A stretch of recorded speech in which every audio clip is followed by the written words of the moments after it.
Welcome, one and all, to another live stream edition of the Hard Rock Show. I'm Andrew. I'm Dave. I'm Jeff. I'm Conrad. I'm Belle. We're all here once again.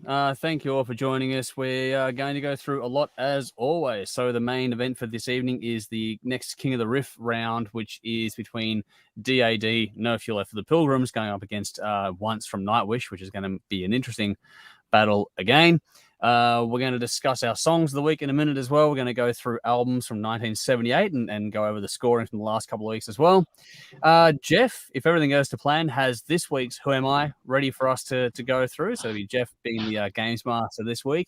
And we have all the usual stuff, the bin and everything else coming up too. So make sure you get in the comments, say hi, check out everything we're talking about. There's reference tracks for everything we're talking about tonight in the description box. Make sure you go and hit those. If you miss them in the comments as we go through, whether you're tuning in live with us or later on by video or audio, take your pick.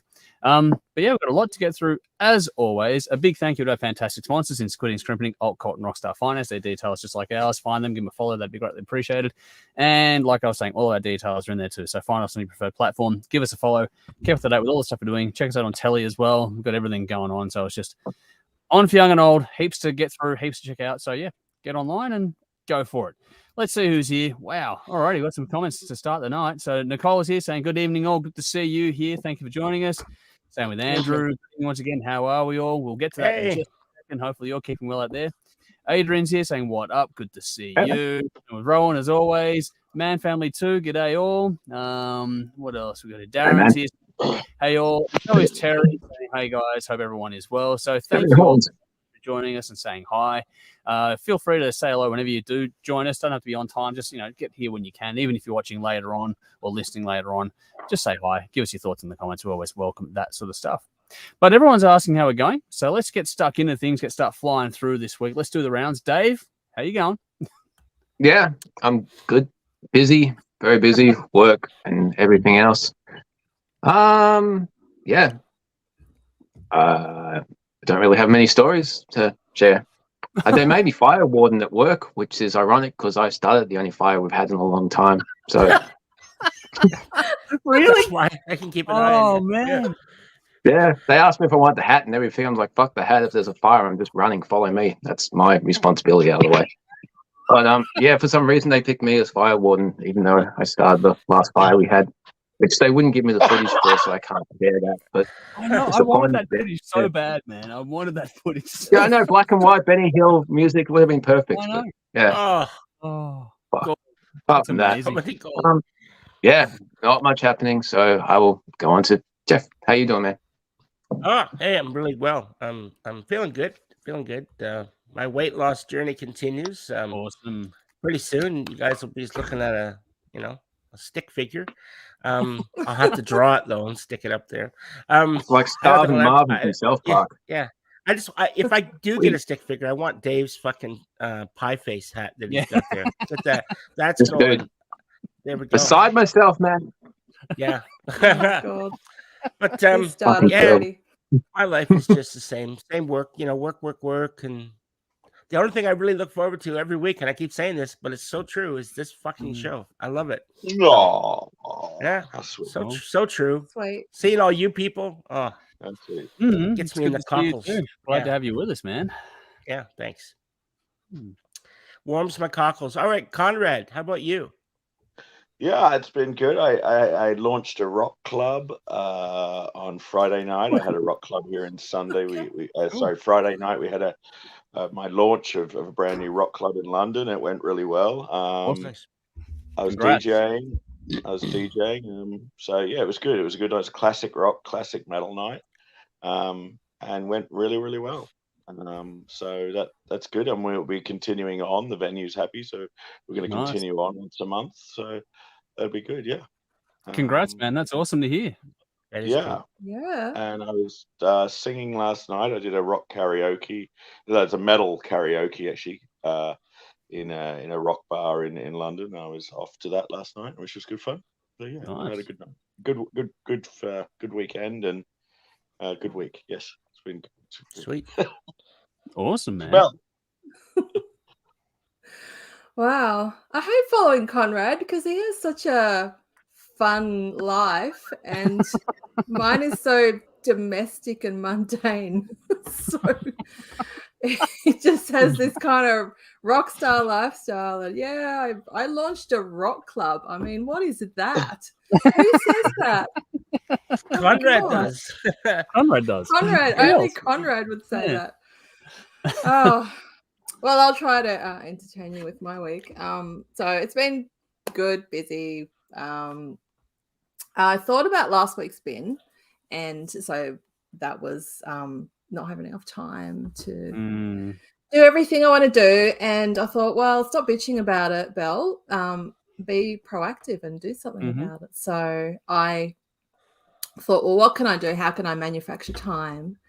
And I thought, well, some people are doing what's called a compressed week at work. Okay, yep. So they'll work a bit of extra time every day, and they're able to take a day off, like once a fortnight, for instance. If you work, you know, maybe 45 minutes extra a day, then you can take a day off once a fortnight. So I might try doing that. My boss is all for it. So yeah, cool. see how that goes.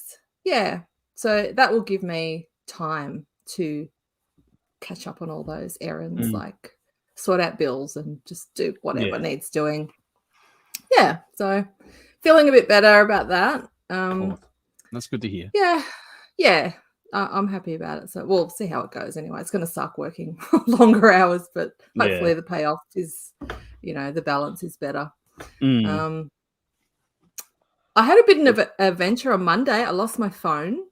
Okay. I lost my phone after work on Monday, and I have it back, but finding it was kind of like it was, you know, I've got one of these. So here's my phone here. It's like one of the flip case things. So it's got my license in it, my bus pass, just, you know, all the key things that I need. So I was freaking out.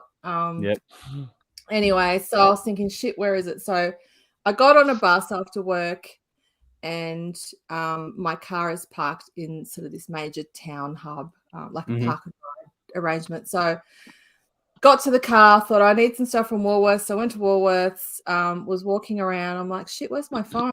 I have a shopping list in my phone and couldn't find it. Went back to the car. It wasn't anywhere in the car.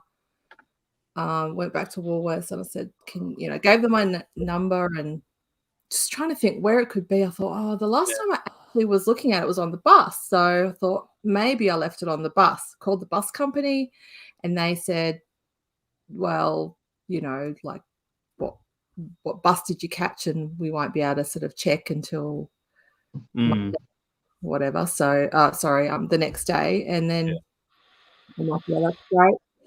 But the guy that I was talking to, his name was Joel. He was really nice and helpful. And he said, well, what sort of phone is it? Is it an iPhone? I said, no, it's a Google phone. He said, well, you can actually track your phone, which I didn't know about. I thought that was just an iPhone thing. So Ellis was with me. And so he got on his phone and he tracked my phone and he found it at what turned out to be like a bus depot. So the bus that I bought had gone and sort of parked for the night at this bus depot. Wow. I thought, right, I'm going straight back there just to see if anyone's still around. Called the bus company back, got Joel again. It was funny. He answered the phone. I'm like, Joel, I was just talking to you a couple of minutes ago. He's like, oh my God. So anyway, he was along for the ride. I said, we found my phone. We think it's on this bus. And he's like, well, they're not going to let you in this yard. It's not a public yard. So I said, we'll see about that. Anyway, so I ended up pulling up at the yard. And I said, I will sweet talk one of these guys. So there were buses pulling in. Anyway, so I got out of the car and this bus was about to pull in. And like I sort of waved it down. And I said, I think my phone is on one of these buses. Joel was still on the phone. Wow. I said, Joel, what bus number is it? And so he'd like managed to look up the coordinate, you know, what bus it was with the number. And so the bus driver's like, come on in. So we jumped on this bus, pulled into the yard. Nice. And he went and opened up this bus. I said, well, it's this bus here. And sure enough, my phone was up on the back seat of the bus. That's amazing. And so Wow. we all had a celebration. I said, Joel, you're a legend. Thank you. it was such a relief. I got my phone back anyway. So then we went That's a home cool and- story. That is a cool Yeah. story. I'm glad it had a Hell, if happy you want to ending. know how to follow up Conrad, that's it. Just don't do it every week. But that's the whole story. Yeah. It could have been worse. Some people launch rock clubs. Some people get their phone lost on a bus. Which story do you like? Next week, if you come back with I lost my phone again just to do a story, I think we're gonna go. Yeah. Well, look, it's a true story. It actually happened. No, it is. So, Wow. as I said, it was an cool. adventure, and thankfully, I had Ellis with me. He had a phone, so yeah. So anyway, that's probably enough from me. Andrew, how are you going? Well, my life is not nearly as eventful as it is for other people, it seems. It's just more of the same. I've been working, which is going really well, actually. The whole quote unquote doing DoorDash thing is working well, actually. It's going pretty good. Jody, who always says hello to everyone, so make sure you say her back. But Hey, yeah, Jody. she actually got a job. So Yay. she starts on Tuesday, which is awesome. She's helping manage a little resort type thing out this way, which is kind of cool. Going back to some work she used to do years and years and years ago, but it's she loves the place, so it's more about being happy than anything else. So she looks like it looks like that'll be a great fit for her. You never know until you get there, obviously, but no, it's going well. So those things ticking over. We're up to the point where hopefully over this weekend or the week coming up, we'll be actually able to start moving things into the house. It won't be like fully set up, but it'll be enclosed and all that sort of stuff. So we're going to start putting things into the house. That's going along nicely too. So all those things are sort of moving along now, which is great. It's just, it's always a work in progress for us. But yeah, the house is sort of moving along now, which is cool. So over the next few weeks, we should be able to start moving things in there and start, quote unquote, instead of camping in tents, we'll be camping in the house. I'll probably still be doing a lot of this stuff in the tent up here just because I'm too noisy.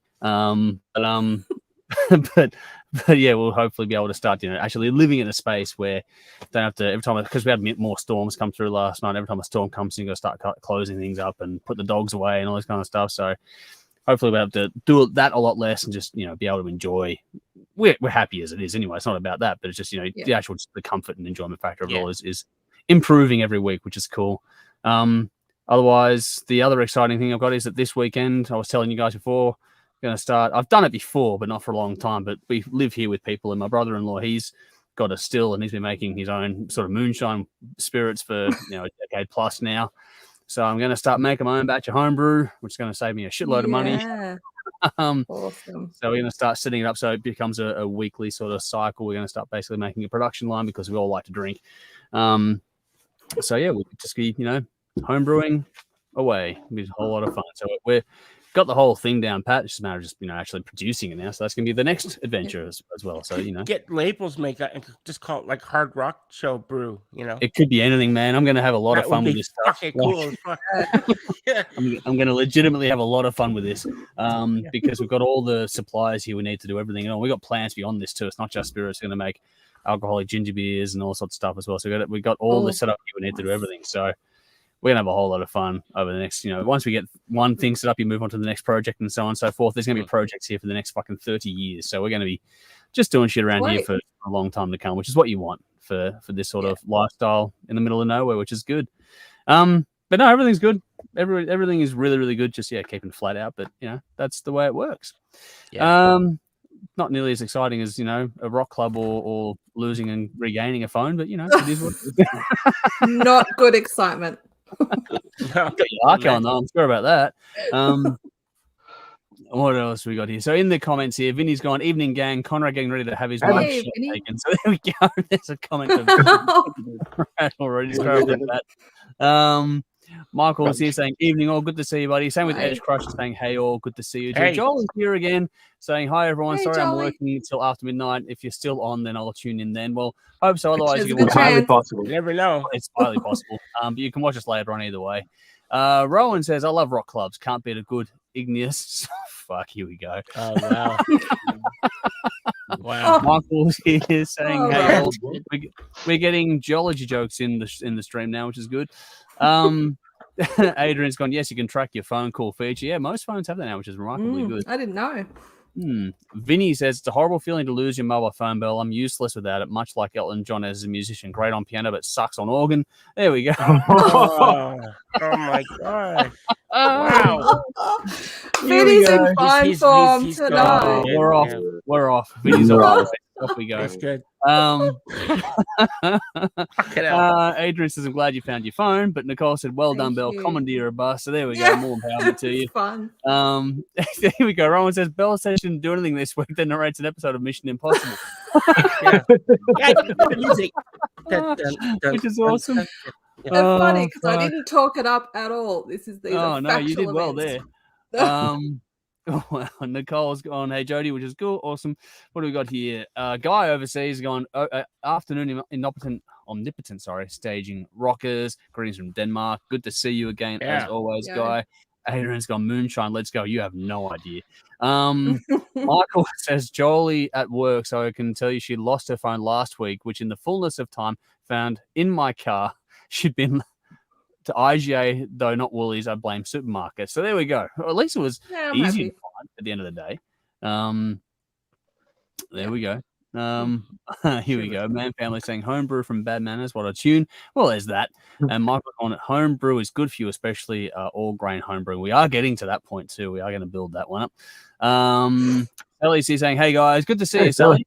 You're keeping well Hey, too. Sally. And guys, I'm a huge DAD fan, so I'm Danish, so that makes sense. So we'll see what happens later on in the battle coming up. That is coming up. It is DAD versus Nightwish tonight. Yeah. But before we get stuck into all that, we do have to go through the usual, which is our songs of the week. And as always, I've done a predetermined randomized order. Here we go. Zach's here on YouTube saying, good to see you, buddy. Public Enemy #1. That probably sums us all up here. But hopefully you're keeping well out there too. Alrighty. Let's do this one. In the comments, in the description box, as always, you know what to do. There is a link to a track, which is from Bell's choice of the week. So this is Stitched Up Heart. Conquer and Divide is the song of choice. It comes from the album To the Wolves, which I believe is out now, if my information is correct on that one. It is. So as this is Bell's pick, let's get Bell to go first. What made you choose this one? It's a slightly different one for you. Oh, okay. Well, it is a slightly different one, but it's very much me. It's very you. So yeah, I think if anyone was to look at the playlist, they would probably be able to pick whose song was whose this week. Probably this week, yeah. Yeah, I reckon. Yeah. I think you might I be would right. say, yeah. Mm-hmm. So another random YouTube find. Thank you Nice. very much, YouTube. You've been very kind to me for the last 3 weeks at least. So look, I don't know why I clicked on it, but I'm glad I did because it kicks ass. It's got all my favorite ingredients: heavy riff, electronic elements, slower tempo, catchy melodic chorus. I really do love the electronic additions in this song. That noise that sounds like dial-up internet that they use throughout the song. They use that a lot in dubstep too, and I fucking love that shit. I know it's not for everyone, but I just, I don't know. I just love it. Just a So when random they bring question to that notice. Did you like the Korn Skrillex album then? I haven't heard the Korn Skrillex album, but I do love Skrillex. I liked it actually. So I gotta. You liked it, all right? I did. I did. Yeah. Are you forgetting about that one? Sorry, it's just when you said dub. No, you know what? And because I keep forgetting about it, I'm actually writing it down right now. Okay, Come well, on. there you go. Yep. Just Let us know what you think of that one. Skrillex. Okay, cool. Done. All right, thanks everyone. Back to Stitch. Anyway, back to my notes. So there are more subtle electronic effects as well, like at the end of the first verse when she sings the line, "We need an antidote to make your fucking heart stop." You hear the sound of a heart monitor beeping and then flat lines. I thought that was a really nice touch. Yeah. And it's kind of quiet, so you sort of really need to be tuned in to hear it. So I love that stuff. Her voice is great. I love how she's chosen to keep the vocal melody in the verses simple, almost sung in a monotone, which makes the chorus really soar. The main riff that you hear at the beginning of the song and in between the verses and choruses is fucking killer. These slow riffs get me every single time. I think that might have been what did it for me with this song the first time around. Because I had a few on the list. But yeah, this just was awesome. Instead of a solo, you get 4 bars of relative quiet, just a bit of ambient keyboard, more electronics, and some affected vocals. Gives you a welcome breather before it leads you back in for the final chorus and the outro. That's cool. Video is great. The singer / rhythm guitarist, her name's Mixie. She looks amazing. She's got this really strong presence. She's just the perfect front woman. Yep. And the rest of the band look the part too, except maybe the drummer. So every time I looked at the drummer, I'd sort of giggle a bit because he's kind of wooden. He just sort of, I don't know. He just looks a bit out of place. Like, I don't know, like he's the guy that sells me a computer at Harvey Norman or something, or like that's where the guy who services my vacuum at Godfrey's. I don't know. Like, just, I don't know. He just doesn't look, he's got the kind of corpse paint and stuff on, but he just. Anyway, that's just me. I'm sure he's a great drummer, doing his thing. Anyway, sorry, I'm going off track here. Love the title too. It's a great twist on the expression and perfect for the lyrical content. So sorry, my earbuds are falling out. Yeah. Loved it. And I always say this at the end, but keen to check out more of this band because I haven't heard it before. Yep. Cool. Nice. Well, I'll go next on this one. It's I've got I could be way off base, but if I'm right, I'm going to laugh. I got a funny feeling getting to know your taste in music more, Belle, that did you ever really enjoy, because you used to live in Melbourne and that, did you ever really enjoy going to the old goth nightclubs? Was that a thing for you? No, because I hadn't lived in Melbourne during a time that I was legally able to go to nightclubs. I went to the Cat House illegally a few times when I was in high school. But yeah, other than that, I'd moved away when I was of age. Because I'm getting the impression, but I would have loved that. Because I'm getting the impression that for a lot of the stuff you seem to enjoy, if there's an element of sort of danceability to it, then that's something that seems to get your attention. I'm not talking about in the whole doof style, but if there's a swing and a groove that leans you to move to it, there's something about that. Nails. Yeah, there's something in that. If it's industrialized and has that bit of swing to it, I think that's what gets you hooked, getting to be your tell, if that makes sense. You're right. Oh, I'm getting a type. I know, right? Yeah. I've got a type. Yeah. Everyone's got a type. But but that said, this song here, it's got that certain, it wouldn't have been out of place in the old goth nightclubs. It would have worked in that environment. Used to go myself, so there you go. Still do.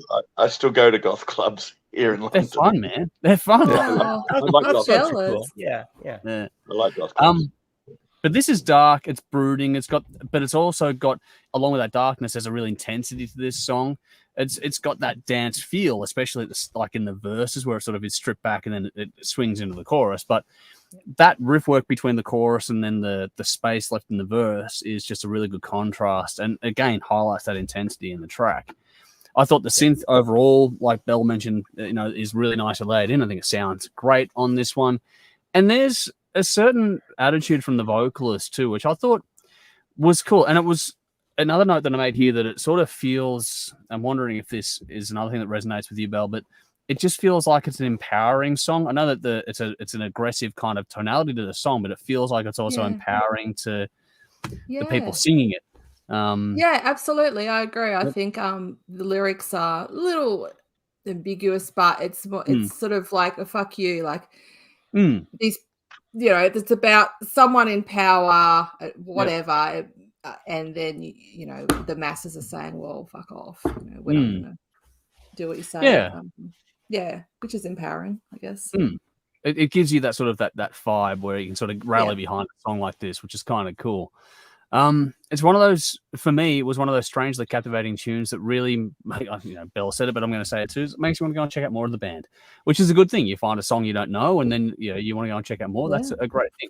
If you like anything with sort of attitude, female-driven vocals on this one, but a bit more on the modern metal side of things, but also with a lot of bite and darkness, this is a song you're really going to enjoy. So I'm curious how the audience will go with it, but we'll get through our thoughts beforehand. But I enjoyed it, Belle. Nice pick. I don't mind this kind of stuff at all. I like all the Nine Inch Nails kind of vibe thing, so this always works for me. So yeah, nice choice. Cool. Let's see. We made a joke before about the musical snob in the joint, and we're going to go on that now. So let's see how you went with it, man. Come on, Mr. Goth Nightclub. No, Okay. The music Nazi. Yeah. Look, I didn't mind this. This is okay. It's all right. Cool. I quite like going to goth clubs a lot, so I'm familiar with this sort of stuff. My one criticism about this is the effects in it and the electronicness in it, and that sort of computer process sound that was going on, that kind of industrial kind of thing that was happening in the background was too high up in the mix. Okay. And it distracts from the side. It distracts from the song a bit too much. I think it's just too high in. Yeah, it's too loud in the mix. It's too loud up in the song, and it kind of just distracts a bit too much away from the actual song itself. So that's been my only criticism for it. And this stuff, when it's executed live, I find that is often the case as well. When these sort of bands do this stuff live, you'll have that pre-recorded stuff that's going on in the background, but it's usually unfortunately not in the background, and it usually drowns out some of the instruments because it's just too loud. So that unfortunately might be the only sort of thing that I would say is a bit of a distraction for me away from the song. But other than that, it was I enjoyed it, and I'd give this 6 out of 10. All right. There you go. Cool. Yeah. So I'm not I'm not slamming it. No, that's all right. I would take that. I don't know about Belle, but I would take that. I'll take it from Conrad. I can see praise. Dave nodding in the back. You could at least buy me dinner first. Here we go. But we're going to go to Jeff. Wow. Let's go to Jeff next. I saw Dave and So Jeff early sort of in the nodding night. away to some of what Conrad was saying there. But let's go to Jeff. What do you think? yeah. Look, I kind of stitched up hard. I kind of felt like I was stitched up with this song. I kind of liked it. Sorry, bad pun. I kind of liked it, but that, as Conrad said, that techno sound, I just found it fucking annoying. It was just like it was bleeding through everything, and I wanted to like the song more. And don't get me wrong, I like that Skrillex album. I thought it was great. That I liked that, but that was mixed better. I think it was blended better, and it just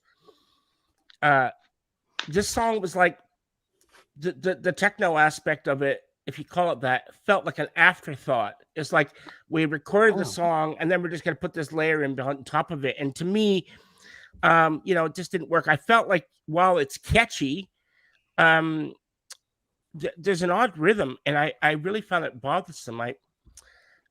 The energy level in this song is non-existent. And it's funny, Belle, because you touched on it. The drummer, it's the fucking drummer. He's got no energy. He's not doing it. He's like a fucking AC/DC drummer. And nothing against that. I'm just saying, it's fucking boring. He's not going to win any drum contests. And so for me, that just kind of dragged the whole thing down. I just felt it for me, it was a good song. It was catchy. It had all that stuff, but there was just some elements for me that just prevented it from being a great song. And so, I gave it the same as Conrad, 6 out of 10. So sorry, Belle, it just didn't resonate with me as much as, That's fine. It's interesting to see. Different. It's interesting to see somebody who's more brutal than me for a change. I'm not normally brutal, but, I wasn't trying to be brutal. But, Hang on, we're not done yet. We got Dave to go. I got a funny feeling it's going to be 3 he just loves the electronic stuff. Just a quick thing here, though. It's funny that Jeff, you liked the Korn Skrillex album because I did. I enjoyed this song. So there's something about this sonically which Belle and I obviously enjoy, because I thought the synth was a nice contrast to the heaviness and the tones and the detuning guitar. I thought it worked in balance, but that's just me. But let's go to Dave and let's see how this one goes. Sure. Yeah. Sorry, Belle. After 2 awesome weeks, you really let me down. Jeff mentioned that the lack of energy. I don't think it's the drummer's fault, though. It's too reliant on digital shit. And you just can't get that from a fucking computer. You lose the human element. That's where the actual energy and the emotion comes from. You cover everything with fucking computers. It killed it. Yeah. I know Belle said that she liked the digital noise at the start, but I fucking hated it. My first note, the song would be better without the digital grinding noise in the intro and throughout the fucking song. The effect on her vocals is unnecessary, but I guess it matches the whole over-processed guitar tone. I don't know why singers do that to their voice. Why are they hiding? Why do they cover their fucking natural tone with all this computer shit? I hate it. It's like auto-tune. Style. That's the style. It sucks. I don't know why they do it. Just be a fucking person. I listen to people, but it is not also, computers. there's contrast in the verse and the chorus. But anyway, yeah. It's really not. It's a weird time we live in. We have people trying to sound like machines and people using machines to recreate people that are dead with fucking AI. I don't get society. Say that. Just be a person. It's a shame because the song itself is actually pretty good. It's just really overproduced. The lyrics are great, really pretty fucking straightforward and dark and bleak. But I like that. I would like to hear her actual voice and what it sounds like. It could use a guitar solo, less grinding noises and more guitar solos. And the video is really distracting as well because you've got all these guitars that are really front and center in the video, and no one's playing this noise, this digital shit. And they're only playing a few chords as well. I'm just like, well, where's this fake energy coming from? Because you're not doing all that much on the guitars. So, yeah, it could be a good song, but the style is to overproduce this stuff, which just disappoints me. So I'll go. I don't rate songs, but it could be better. It's not terrible, but it's not great. I'm sorry, Bill. I love how different we all are. I think it's great. No, that's the best thing. That's right. Yeah. Well, we got a bunch of opinions here. Let's see what the comments have to say about it. Adrian says, "Are they an industrial band?" I don't think any of us are quite qualified to answer that one. We haven't checked out enough of the music yet to really be sure. But Man Family says, "Cool tune, packs energy." So there's a contrast. Michael said, "Jolie asked me to tell you guys, new 30 Seconds to Mars album out in 2 days. She was up last night for 2 a.m. live stream with Jared Leto for his 9 a.m. stream before the MTV Awards." Fucking that's commitment. I met him. It's cool. Yeah. Well done. Nikki is going to go nuts because Nikki loves. Fuck. We reviewed the album for Nikki, didn't we? And she didn't even turn up to do it. Nice job. That sucked. That was interesting. Album was shit. It was fucking by the numbers and predictable. Well, let's see how this. Who knows? There's another album coming out. Apparently, Shaggy's a good actor. He's a really good actor. They played at my uni many years, not back in 1997. Wow. Yeah. That's amazing. Fucking hell. Well, random thought, but yeah. Here we go. Rowan's gone. There's no synth in that song. That's people calling the drummer for tech support. I didn't get that. Sound like a dial-up modem. It didn't sound like a dial-up modem to me. I don't know what the fuck it was, but it didn't sound like a dial-up modem. It wasn't music. That's for sure. It just, they're just playing with the frequency. Shit! Yeah. There's my bug. There you go. There goes. Yeah. Adrian's saying Jeff got insight. Adrian's also laughing at Jeff. No, Adrian's laughing at Dave. Here we go.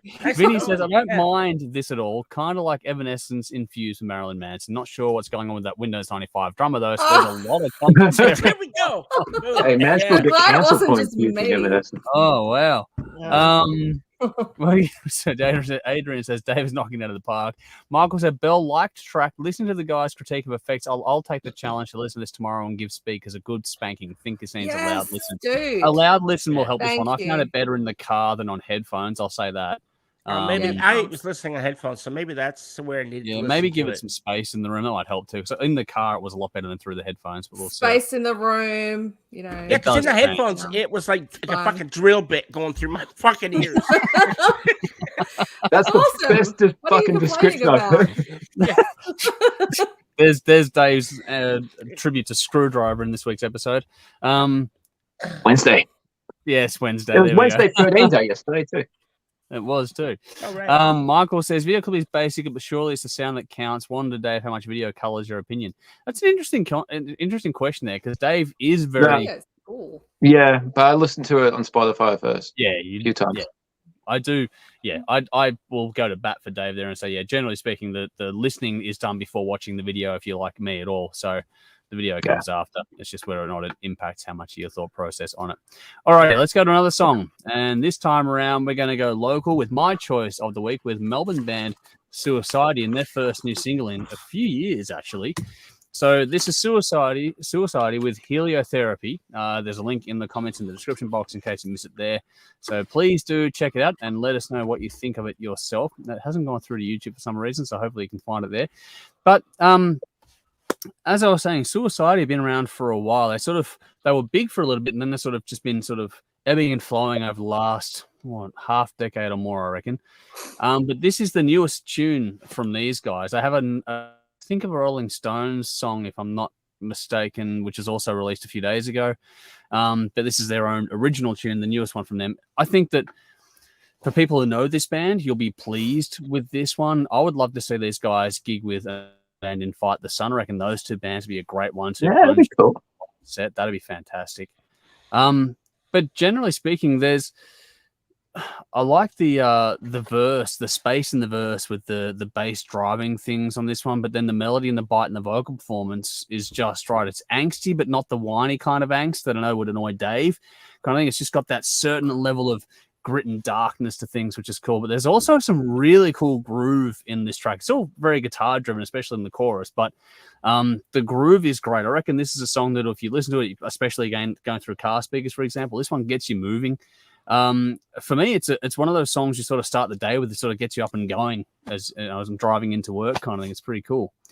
It's a relatively sort of direct kind of a song. It's got a kind of a straight ahead rock vibe, but it's got a darker side all over it, and that is what really pays off for me with this one. Lyrically, it ties into that. There's a whole sort of feel and vibe to this song that I really did enjoy quite a bit. I like these guys generally speaking, but this is a really cool new single, and I didn't even expect it when it came out. I'm like, fuck, this is like a really good surprise, a really pleasant thing to get a hold of, as a new one. These guys have done some great stuff over the years, but I hope we get more like this because I enjoyed it quite a bit and hope everyone else did too. It's gritty, groove-laden, hard rock. The hook is sneaky good. It'll stay with you more than you think. Not a complicated song, but it's really fucking good as far as I'm concerned. It makes me want more, but also it's one of those songs where you want more new stuff, but it also maybe want to go back and listen to the stuff I've heard before as well, which is a good little sort of bridge between the future and the past for these guys. So it just fits what this band is all about. And yeah, I really did enjoy. Crossed that it went well with other ones, but let's go hard first. Let's go Conrad. How'd you go? Yeah, I enjoyed this. This was interesting. Cool. Had a slight goth feel to it as well. Yeah, it's the kind of stuff. It's modern. I like the modern. It was a modern sound. That's difficult for me to like. So, I quite enjoyed it though. It's the kind of thing I think that radio stations, commercial radio stations these days, certainly commercial rock stations, the likes of Triple M in Australia, should be playing. They should be playing this sort of thing. If they want to stay relevant, anyway. Rather than what they've been playing for the last 40 years, which is the same songs. They're not going to change. But yeah, I get you though. I agree. I think that this is what commercial rock stations should be playing. Yeah, it's modern and sounds fresh and exciting, and so I quite enjoyed this. So, it didn't smash it out the ballpark for me. It didn't, but it was still it was driving and straightforward, and I quite enjoyed it. Cool. I give this 6 out of 10. Nice. Cool. Yeah. I'll take it. Yeah. That's a win. Sorry. Thank you. I'll take it. Alrighty. Let's go to Jeff next. All right. Yeah, I really liked this. It had a really good energy. The song just felt lively to me, and now you guys might laugh, but when I was listening to this, I felt like I hadn't heard them before, didn't know anything about them, but then I started thinking like they were reminding me of something, right? So I sat, must have been half a day thinking, who the fuck are they reminding me of? And then I had listened to it again, and I can't believe it or not, they reminded me of the Psychedelic Furs cross between the Sisters of Mercy. So there's your Wow. goth thing. Yeah. Yeah. But a bit heavier. So they had Yeah. the sensibility of the Psychedelic Furs, like the almost a new wavy kind of metal thing sound going, and then the Sisters of Mercy with the dark gothic sort of thing. Yep. And but I liked it a lot. I reckon they have strong ability to write like a hook in a song, I just loved the energy. It had a real thump. I just liked it, and it felt good. A great groove, and I get popped for me, and I really liked it. I liked it a lot. So, never heard of these guys before. So, is it Suiciety? Is that Suiciety? Yeah, it's a cool name. I like that, the way they've kind of blended the thing. It's cool. So, Conrad just Hi, Conrad. He didn't like my fucking review. Fuck you, Conrad. I'm pretty sure we'll get him back. Yeah. No. Look, I don't know. Someone's been rating. I gave this 8 out of 10. So take that as a win. I think that it nice. Well deserved it. Yeah, I liked it a lot. Cool. I will definitely take that. All right, let's go to Dave. How'd you go? Yeah, I like this band. I remember playing them on the radio station that we used to run many years ago. I remember actually the band contacted me to play some of their songs on there, and that's the first time I heard of them. They were fucking great. So it's cool to get music out of the blue from them. Really cool rock song, interesting lyrics. Bell will tell me whether I'm crazy or not, but I got a bit of a Ronnie Atkins vocals vibe in when he hits the heavier stuff. What do you reckon? You're crazy. You're crazy? Okay. But yeah, that's what he was reminding me of when you get to the heavier stuff. But okay, apparently I'm crazy. The solo gets in and out at about the 1 minute mark of the song, which is a really unusual place to have a solo early in the song. And there's a few kind of lead breaks under the final chorus towards the end, but there's no solo where you would expect it. I thought that was very cool. Something different to do a composition, just screwing up the whole song arrangement thing. I thought that was really cool. They've only got 2 other songs on Spotify, but they had an EP a few years ago, and they're from the 90s. They've got albums. So if you jump on Bandcamp, you can find a lot more from this band, because they definitely deserve to have your attention. If you like this, definitely check out more from them. And I hope there is more coming, because they're sounding great in 2023. Yep. Completely. For me, it was a big reinvigoration for the band too. It just felt fresh from these guys, Dave. For me, anyway. Oh, Bell, when I said Ronnie Atkins, I meant from Motherland era, not earlier Ronnie Atkins. But when he does the harsher stuff in that album, nope. Okay, I'm still crazy. I surprising I didn't get any Psychedelic Furs when I said that. People were, what the fuck have I been smoking? But that's what I got out of it. It's all right. Yeah, I don't know. I'll re-listen and see if I can get what you're pick up what you're putting down. We'll see. Let's see if we can pick up what you're putting down, Belle. What did you think of this song? All right. Well, I liked it. I actually did go on Bandcamp and I read a bit about them, and they've been around for ages. And it said that they were one of the first metalcore bands. I did not get that from this song anyway. I haven't heard any of their other stuff, but no, like nothing at all like metalcore. But anyway, I just thought that was interesting. So I love the guitar sound, especially in the verses. Buzz. It's got that buzz. Like Jeff said, this band sounded really familiar to me, and I tried to think of a comparison band, but I couldn't. Oh, Conrad's back. Yes, Conrad's back. Hey, welcome back. Sorry, my phone shattered, so it's overheating. Oh wow! Okay. Oh, that's not boding well. It's hot in London. Around long. Yeah, it's very hot in London, actually. What does the phone overheat? You guys are just too metal. You guys are too metal, and it's just overheat. Yeah, we're way metal.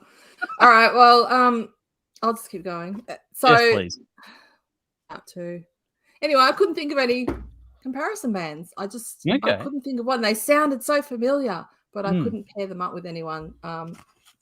Anyway, so just go with what I went with. So what Jeff said, even though I've never heard those bands before, but I'm sure he's right. Sisters of Jeff Mercy. Oh, come on. He knows his shit.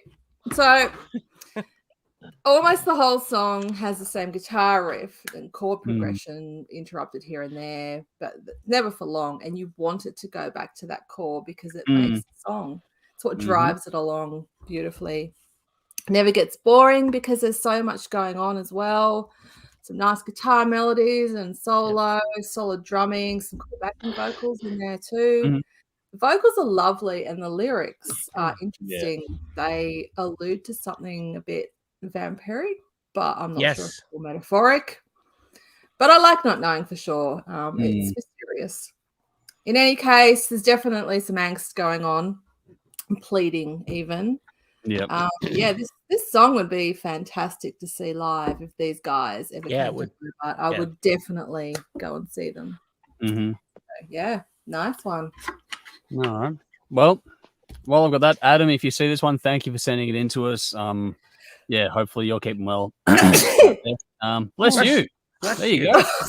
Thank you. Good. Come out of nowhere. Off you go. Bless you, pal. Yeah. Earbuds stay in. Yeah, they did. I squished them in hard before. Cool. But yeah, Adam, thank you for sending it through to us. I hope you get to see this and enjoy our thoughts on it. But let's see what the audience had to say. Adrian's gone, no link. Unfortunately, I got the YouTube link from the stream description. Okay, cool. That's where Michael got it from. Back to Stitched Up Part for a second. Darren said Stitched Up Part, not bad. Vinny says, can definitely see this being part of a horror movie soundtrack. Very smooth track, Andrew. Oh, cool. There's some nice thoughts there. It was vampire movie. Very much so. Yeah. What do we got here? Man Family says, dirty rock, cool, but the guy in the clip just dead with his mouth open. I didn't see the clip. No, there's no clip. It's just a still image. It's all good. Oh. What do we got here? Darren says, Suiciety. Nope, not for me. Okay, well, there we go. But Adrian says, like the song, very cool. And Michael says, since you lost weight, Jeff, your reviews are becoming lightweight. Just kidding. Good review. Oh, Michael. Yeah. But Michael has also said, Jeff, thank you, are spot on. Tough is here. Good to see you, buddy. Saying, g'day, heavy metal heads. Got distracted playing Cyberpunk. Nice. Just listen to that song. Goes perfect with the Cyberpunk. How weird. Actually, that would be kind of fitting. It would. Yeah. He's gone, good thing I'm wearing my face mask. Okay, here we go. Andrew's gone, this song would sit well on the Crow soundtrack. That's a really good comment. Actually. Yeah. Well, it's that's a good got movie. that vibe to it. That is a very good comparison. That is a really nice one there, Andrew. Nicely done. All righty. Let's change it up. Let's change the vibe entirely because next up is Jeff's pick of the week. So in the comments, in the description box, this time it looks like it's gone through properly. You're going to find a link to Imperfect Day from a band called Smackbound. This is from the album, which is currently out. Now I'm going to try and track that down. It's Hostage. Out a few months ago now, this one. But it's actually, I think, the band's second album overall. I am aware of these guys, Jeff. I followed them. The song Drive It Like You Stole It caught my attention fucking a couple of years ago. I loved it to bits. But anyway, it's your song, so you go first. What made you choose? Well, look, I had never heard of these guys. And once again, it's the old Frontiers come to the rescue. So I, I was scrolling through and looking for stuff and looking for something that was just going to grab me by the short and curlies. And then she started singing, and holy fuck. I literally, the hairs on my arms stood up the back of my neck. I was just like, what a fucking voice. And so immediately caught my attention, and I just couldn't not. Even the video, the images and the starkness of it, very different. She's got an amazing voice, and I think that she's actually probably, in all honesty, she's probably the reason this band is as good as they are. She's the driving force. It's like, the typical, you get a front man in any big band, and it's the front man that everyone focuses on. Well, she's got to be the one that they're focusing on. They're from Finland, and her name is Netta Loren, which is kind of an unusual name, but I guess that's a Finnish name. They haven't been around very long. They came out in 2015, so about 8 years, maybe going on 9. first album came out in 2020, and that was called 2020. I'm assuming that refers to 2020 Vision because it's 20/20. Yeah. Yeah, I think I really like their sound. So I went and went and checked out for more because I thought this is a really cool thing. And what I found was, I can't really describe their sound. It's got all the sensibility of metal combined with almost pop, and somehow they've managed to blend those two things together in a way. I think a lot of that is her voice. Cheesy. Her vocal ability carries that. Yeah. And so you do get that. A lot of bands will try it, right? And very few succeed because it either sounds too poppy or it doesn't come across. And I think somehow she's able to, you're right. It's probably her, as I said early on. I think she's probably the whole, the reason for this band, really. Her husband's the producer, I think, as well, from memory. So And in that video, like, she looks very strange. She's got like white makeup almost, and very pale, almost like a ghost. And her hair is slicked back. And then when I went back and saw some other stuff, I'm like, because in that video she looks very strange. Like if you saw her on the street, you'd be like, "Fuck, get away from me," But when you see her in the other videos, I guess the way she normally would look, she's a very pretty, attractive woman. Yeah. But it was her voice that drew me in, and then I stayed for the music, and I love it. I think it's fucking fantastic. I'm gonna be following these guys more, like I said, the other stuff that I listened to, and I checked out that song, "Drive It Like You Steal It" or "Steal It Like You Own It," whatever it's called. I can't remember. Yeah, that's a pretty cool song too. And anyway, that's me. So I hope everyone out there enjoys it because I really did. Alrighty, well, let's do the rounds. Dave, let's go to you first. How'd you go with it? Yeah, it turns out I'm following this band on Spotify, and I have no idea why. It's just one of those random bands I've given a like to at some point. Might have been that previous single, but nice intro. We reviewed their last album, I think, before, Dave. Okay, that's probably why. I probably liked it. Nice intro with the piano. Guitars come in to add drama at the right points. Solo's good. Song progresses nicely and it builds up to a dramatic end. It's all done very well, but it does absolutely nothing for me. This sounds like what you would get if you typed "Give me a Nightwish song" into an AI generator. It is completely devoid of emotion. Ooh. It's all in perfect day, but everything about this is just a little bit too perfect. So much so it's predictable. No surprises, no grit, no passion. Buy Conrad again. Your phone is fucked. Yeah, no surprises, no grit, no passion. The ability is there, the performances are there, it's just missing that X factor for me. The video left me wondering when Angry Anderson went glam. She looks weird. She looks like Angry Anderson fucking made up. Yeah. She did look I listened to this song over and over and over constantly. I was trying to come up with something to say about it. And after about 10 listens, I asked myself, why the fuck this isn't working for me? And that's it. Sorry, man. No, it's fine. It's funny because I had the opposite of it. I thought the emotion in her voice carried it. I thought it had this gravitas. It just, wow. No, it was just too clerical. Just had nothing. So it's so. The more I listen to it, the more I'm just like, fuck, this just sounds fucking black. Wow. To each their own. All right, well, it's all right. Well, this is why we do it. We have different opinions for all these songs. Right. That's the fun part. So we bring one each week to see how we challenge each other. All right, Belle, let's go to you. How'd you go with it? Yeah, such different opinions today. It's really awesome. Yeah. I love it. I absolutely love it. Well, okay. So, Jeff, I was wondering if you are deliberately trying to demonstrate Frontier's music diversity or your own. Because I'm not sure. It's possible. It's going to be very different. Once again, like last week, didn't sound like a Frontier song. I didn't think this did, but great. Look, there's only one word that I can use to describe this song. Stunning. Wow. The vocal performance is amazing. Who the fuck is this chick? She is up there with the best. Yeah. Yep. She's got Smackdown. She's also in a band called, was it Loren Lahimo? It's the one with the singer from Battle Beasts. Oh, it's this. Oh, wow. Okay, yeah. Yeah. So He's she's got in an Alt-Cvlt. awesome voice Oh, too. wow. Yeah, Yeah, that would be full on. that's a Yeah. good project too, Bell. So there's a lot to check out for this one. If you're curious, check out more. Write this down. And writing it Good on you, down. Bill. That's the way to do it. Thank you, because I. Conrad. Conrad's back. Oh, Conrad. Put that hello. phone on ice, man. Hey. Put that phone on ice. I have literally put it on ice. I've got Oh wow.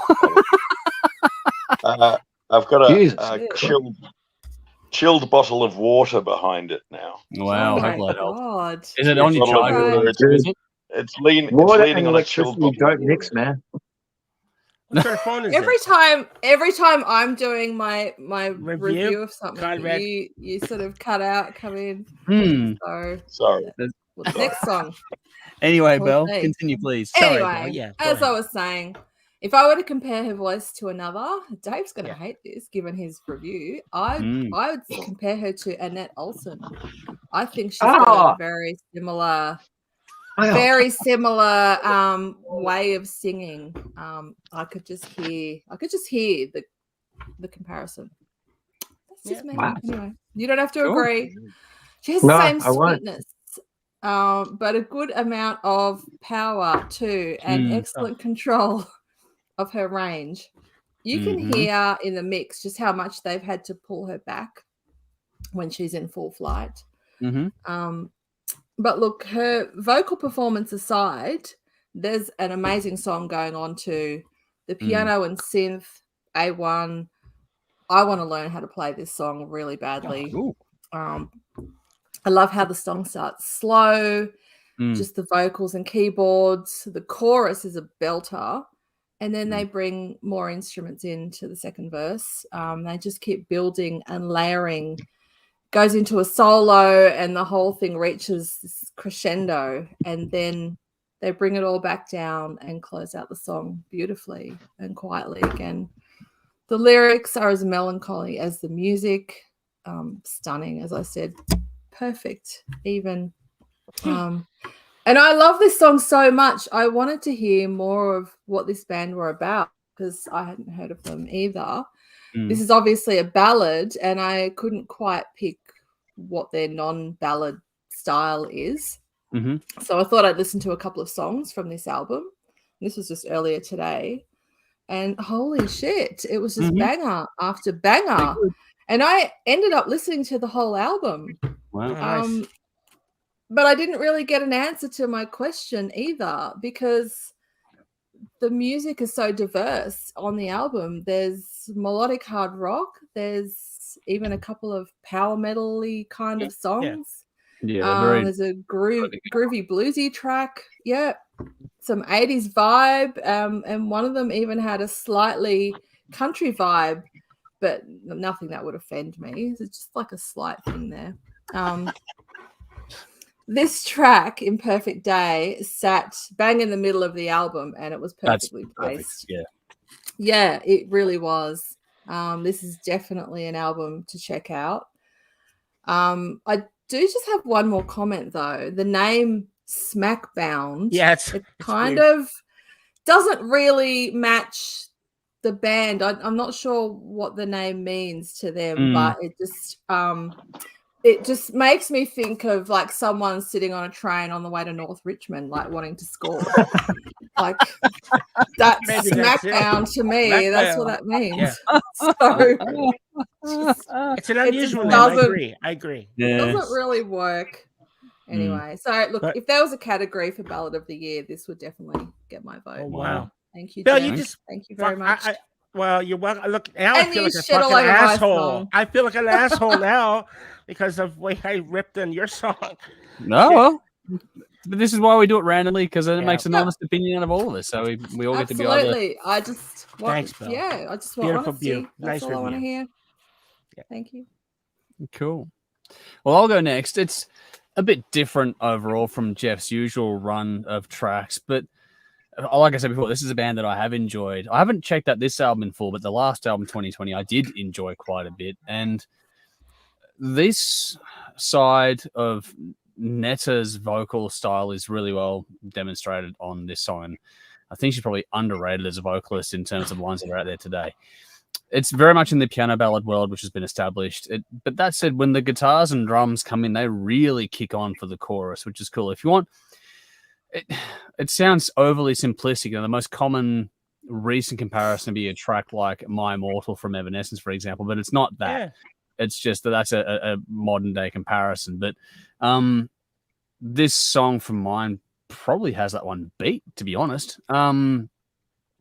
If you want emotive vocals, I think this has had more. So I don't know where Dave didn't get it from, but I got it. We'll see what Conrad thinks in a second. But, I love the space and the reverb applied to this song. Like Belle said, to pull it back a bit. I think it's also a case of using the microphone. Her technique in vocals, she obviously knows what she's doing, so she knows how to pull back from the microphone and that as well, which is a great way to do it. But the way things ring out, combined with when it's a softer vocal approach, when she's using almost when you know the seductive thing where you whisper into a microphone to make the listener lean in, kind of a thing. All these little tricks that a good vocalist will use, she's done on this track. And on top of all that, the lyrics were probably the standout element of this for me. Loaded with meaning. The overall mood is somewhat somber, but there's also something uplifting about it at the same time, and it's hard to strike that balance, and she's done that incredibly well. I know the band have played this song around her, but it's hard not to focus on her vocals and delivery, because that's what this song is really set up the platform to be for. It's meant to be about her vocal and her performance and the story being told here. I think the clip is clever. It's very understated. She makes it, she looks weird and all that sort of stuff, very whited out kind of thing. Almost like a death shroud thing going on, which is very, very, fitting for the song. Never thought. You're right. But what I really enjoyed quite a bit on this one was how she used her full vocal range. So you get her lower end as well as the top end all in one song. I thought was a really nice demonstration of just her talent, range, and ability, which I thought was, again, I don't want to bang on about her vocal on this, but I think that's what makes this song so impressive to me. She is so damn good, and that just steals the show for mine. It's a softer song, but it is still an intense one. It's a really great ballad. So, Jeff, I'm stoked you chose this one because, it's a band I enjoy. So I like listening to these guys, and this is an album that's on my to-do list for this year, but, definitely want to hear that one. I like the last one. So one more to go. Conrad, how'd you go with it? It was okay. It didn't rock my world. It Thank you, man. Didn't smash it out the ballpark. I was like, meh. Look, fans of maybe Lacuna Coil and perhaps Nightwish and that symphonic metal kind of stuff might like this. Oh no, we don't. It might be a bit too poppy for them. So, it's kind of a much more commercial version of that sort of stuff. It's fucking polished, that's what it is. It's got no grit. It's radio friendly. It's very radio friendly kind of version of symphonic metal. Spot on. It didn't flick my switch to make me go wow. It didn't wow me. Look, it was okay. They're up there doing it. I'm not. Where does it sit? Yeah, I'll give it maybe 4 out of 5. 4 out of 10. Here we go. Sorry, Jeff. That's all right. Yeah. Sorry, Jeff. Don't be sorry. agree. It's cool. Next time, After Dave's review, I've got a very thick skin. That's okay. that's right. Next time I choose a song, I'm sure you can slam. No, that's not what we do. It's on you the either like it or you don't. Song, And that's not about trying to get back at each other. That's right. No. All right. Okay, good. All right. Fantastic. Let's see what the audience have to say about it. Tough said about the song before, extra credit for mentioning the crow. There we go. Adrian said on this one, great vocals, which is cool. Vinny says she could open for the Olympics with that vocal range. So there we go. Tough says, why do I feel like watching The Witcher after that? She got some epic sound going on, very Epica-ish. So there we go. Dave, thinking it should be in your wheelhouse, but for some reason it didn't speak to you, which is really interesting. No, Simone says We like that stuff. Me and Dave like that symphonic metal stuff. I like it as well, but I don't think she can touch this girl. No, the song's just it's fucking cookie color paint by numbers. There's no surprises. Dave, no you need to listen to the rest of the album because it's it's not. Yeah. The rest of the album is ridiculously good. Yeah. Well, Darren Yeah. says good voice. We're not talking about jam. the album. We're talking about this song. No, this is true. I That's know true. it's the song for now. Darren said Yeah. good voice, not my jam, but Rowan says I like it. So there we go. Michael said this track is good. Jeff, question for the whole panel: when tracks like this open with piano, do you ever yearn for organic piano recorded very well, or just keyboard and module piano do it for you fine? I love piano. I want to hear more of it. I like keyboards too, but fucking piano's beautiful. I love it. Jeff? I mean, I like piano and that sort of sound, but I mean, if keyboards and stuff are done well, it's almost, you know, unless you're a fucking music snob like Conrad, you can't tell them apart. Yeah, you can. There's the bar. I like Hammond B3. Hammond B3. Yeah, who doesn't? Yeah. But Oh, look, today's today's keyboards are so fucking good, and if you got a good player, they can make it sound like Oh the real yeah, thing. it depends on the song. Anyway, Conrad, do you like real piano in these things or? Yeah, absolutely. I mean, if it's done well, if it's executed well, and it's high up in the mix enough to hear it, then great. You know, obviously stuff like November Rain works phenomenally well with piano in it, and you know, Elton John songs as well. You know, work well, like Tiny Dancer and stuff like that. Yep.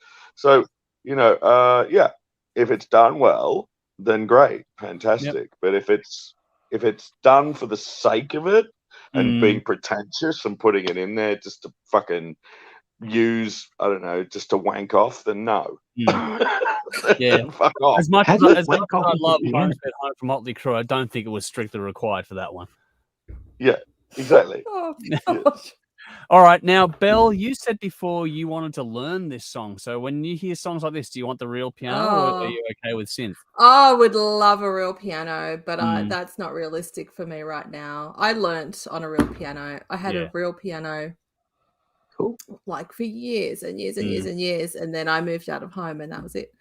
Yeah. So I don't know if I yearn for it to be a real piano. I mean, it might not even be a real piano. I think it is, but it might. I mean, there's some very good synth replicas of piano. If it's digital, it's fucking good. Yeah. Yeah, exactly. Yeah. Look, I'm happy with just any kind of beautiful keyboard intro or, you know, song throughout. And that was what first grabbed me. I thought, oh, here we go. And then she started singing, and you know, I was gone. Yeah. So, oh yeah, yearn's a strong word, Michael. Even very short. Even from a pianist. Yeah. Sorry. Very short. It's a short intro. It's a very short, it's a short song. But it goes on. It really short. On. Really short song. It's only like 3 minutes or something. It's not long. Yeah. But it doesn't need enough. to be. Yeah. Exactly. I thought it was perfect. Yeah. It didn't need to be. Just on the question with that notice there from Michael, I think with that whole concept, it greatly depends on the song and the style of music you're going for. For a song like this, real piano all the way. Like, I love the warmth in the tones. Like, when you actually get a really well captured grand piano, few things sound like it. Like, it just, and depending on the room it's into, having had the chance to record and mix them, when you get it right, it just sounds phenomenal. It's such a good sound, and it's hard. You can't. If that's why I say if this is digital, it's impressive, because I don't think it is. And I mean, that said, things get better and better digitally anyways. But when it comes to other songs, like, you know, there are certain synth tones that suit certain songs. So, you know, it depends greatly on the style of music and the style overall. For a song like this, yes, definitely piano. But for other styles, it wouldn't work to have real piano. So, you know, it'd sound like, you know, goodness gracious, Great Balls of Fire meets, I don't know. Look, imagine that piano tone in things like Nightwish, for example. It just wouldn't work. Or Dream Theater. Or Dream Theater, have a real it just would not work. And so you got to find, that's where synth and Hammond organs and that kind of stuff, like Deep Purple, Smoke on the Water, works because of the Hammond organ. You know what I mean? Like that. And so does Burn. Burn. Yeah. So those tonalities are important. So depending on the song, the band, the style, that kind of stuff, it's really important. But for a song like this, definitely give me the grand piano any day of the week, or even just a real piano. Don't care. Just I want the real organic tones, the warmth, the echo. It's nice to have those things for me. Perfect, personally. But Michael says I like real piano for this kind of track. So there we go. We're getting onto that one. Tough says, Dave, all you need is a gong to hit and call you Red from Hey Hey. That was a no hold barred, flawless victory. Oh, fuck, Wow. that's an idea. So Dave, there we get go. it. Not that brutal Yeah. today, am I? Rowan's gone. Great voice indeed, right up there with Angry Anderson. Ouch. Uh, Thank- That's thanks. oh, here we go. Edge Crush says, great pick, Jeff. Really enjoyed this song, so we're getting some love for it. And then we got Vinny says, delete your browser history, Conrad. Your phone will run better. Oh, kaboom. Okay. There we go. All right. What have we got here? Tough Okay. says she should call her band Rizalka. I'm probably missing something, but okay. I don't know. I can Google Rizalka is Rizalka. like a, isn't that like a mystical being, like a Maybe. ghost or something? Someone look it up for me. Yeah, yeah, interesting. Darren says, is that when Angry sings suddenly, Rowan? So they're back and forth now. Tough says, sexy water spirit that use music to drag men to their deaths. Okay. So it's like a water nymph Like kind a of thing. siren. Okay. Yeah. Yeah, I Yeah. thought so. Yeah, it Cool. clicked something in my head. Darren says, come on, guys. No, sorry, metal. Vinny says, I reckon the Beatles get a 6 out of 10 from Conrad tonight. Yeah. But Andrew's his got number. a comment here. Netta and Taria would be a good collaboration. That would be actually really nice too. So Yeah. that'd be cool. Better in Annette. But then Darren says it also Sure. works. John fucking Lord. Yeah, okay. When it comes to that, yeah, I get the point, but just the tonality is important. Vinny says Courage by Manowar is incredibly backed by piano. Total ear porn. Depends on the song. It really does depend on the song. Like Ear it porn. needs to be. But Chef Head is here saying love you, Jeff. So there we go. I'm not sure if that's Hey. anything else. Yeah, I got some guys coming. Thanks, guys. Is it one of your buddies? Yeah, it's There one of we my go. We're buddies. going to get some backing for Jeff as we swing through. We got one more song to get through, which is Dave's pick of the week. So get ready, people. There's a link coming in the comments and the description box if you miss it. Cool. So in the comments now, it is the 69 Eyes with Kat Von D with a track called This Murder Takes Two. This one comes from the band's album Death of Darkness, which was released back in April this year. I know Dave's listened to it. I haven't had a chance to go over it yet, but it's going to be one of those ones that's interesting to go through. But Dave, it was your pick. So what made you settle on this one for this week? Oh, obviously, I love this fucking band, and you will be listening to this album very soon because I'll be picking it for a Sunday session in the next week. This is fucking great. This is a lovely little song about people who like to murder people. Wrong. Actually, has nothing to do with murder. I've been a big fan of this band for a long time, but more so in the last few weeks. If you like dark stories and quirky characters, you're gonna love this. If you also like a little bit of country music, like the Johnny Cash outlaw shit, not the yeehaw, my chop broke down, but the fucking outlaw shit, you'll get that. The separate guitar parts in the verse sound great together. It's like they pan to each different speaker, so together they sound great, but individually it's just like there's a lot going on in this very deceivingly simple song. The guitar tone in the intro is kind of like Highwaymen crossed with Gothic rock, which is cool. Yeah. They have done songs with Kat D before. She always fits well with Yuki's vocals. I think that's how you pronounce his name. If not, I'll just call him Mr. 69. I think I'll go with Yuki. Kat D and Yuki sound fucking great together. Very catchy chorus. On the surface, it sounded morbid, but it's actually very tragic. They're not very good for each other. There's a connection there, and that's achieved through the performances, unlike that Dolly song that we spoke about last week. I love how in the video it starts with them apart, and when they're together, they don't look at each other until towards the end. Also, like in the video, the use of the phone box is really cool. It's the same location, different time of day, and the lighting is a nice touch. In the daytime, Cat is lit from outside, so phone is backwards on the wall. Nighttime, Yuki is lit by the light inside, and the phone is written the right way. So it's just a nice little contrasting backwards, not connecting properly type thing. Cool song, cool band. Listen to the whole album, and yeah, they've got a lot of stuff to go through. So if you like this, they've done another song similar to this called Borderline a few years ago, which was cool as well. But yeah, definitely get onto this band.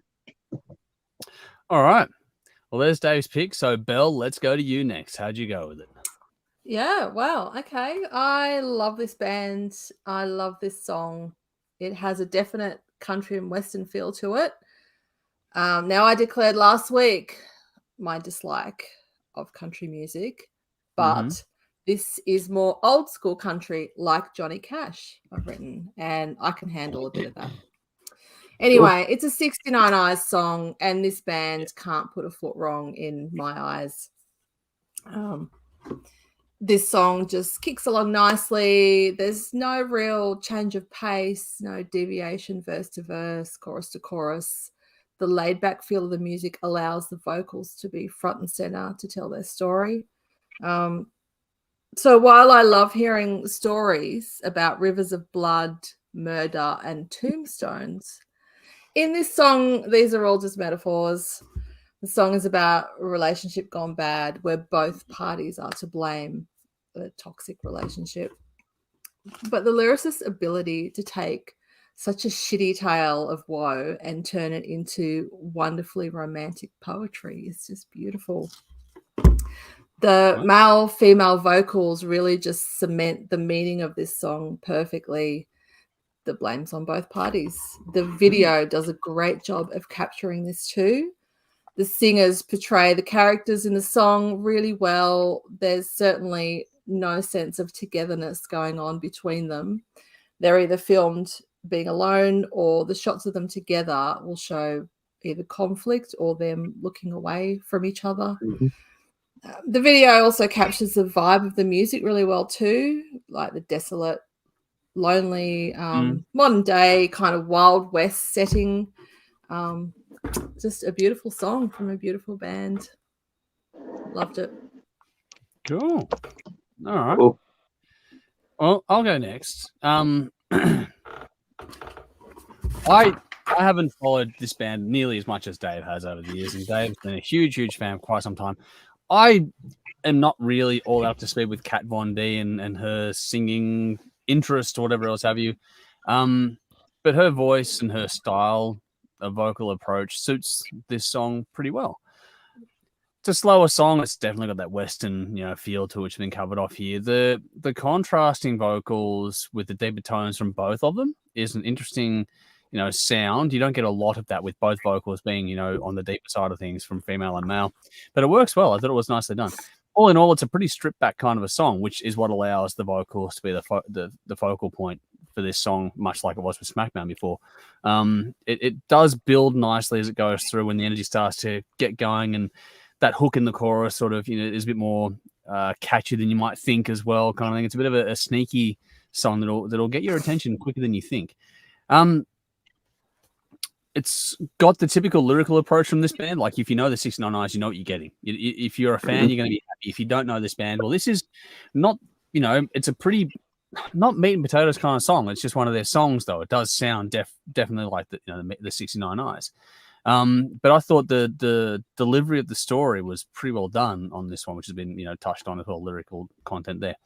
I find it funny that Dave mentioned before when it came to what was it, when he mentioned on Stitched Up Heart, he didn't like the vocal effects being done, but Kat Von D had some help on this one, man. She had some help on this. Yeah. God, okay. So I find it interesting. That was but she doesn't sound like a machine. She does not sound like a computer, though. It's there, man. No, there's still a human tone there. It might have been altered, but there's still a human tone. There's not a fucking effect over it. I'm going to disagree. Going to disagree with you, man. I'm going to disagree with you very much, man. Like, no, she's had help, and I don't mind it. I'm not critiquing it. I think it works. Sounds great. She's definitely had help. Yeah.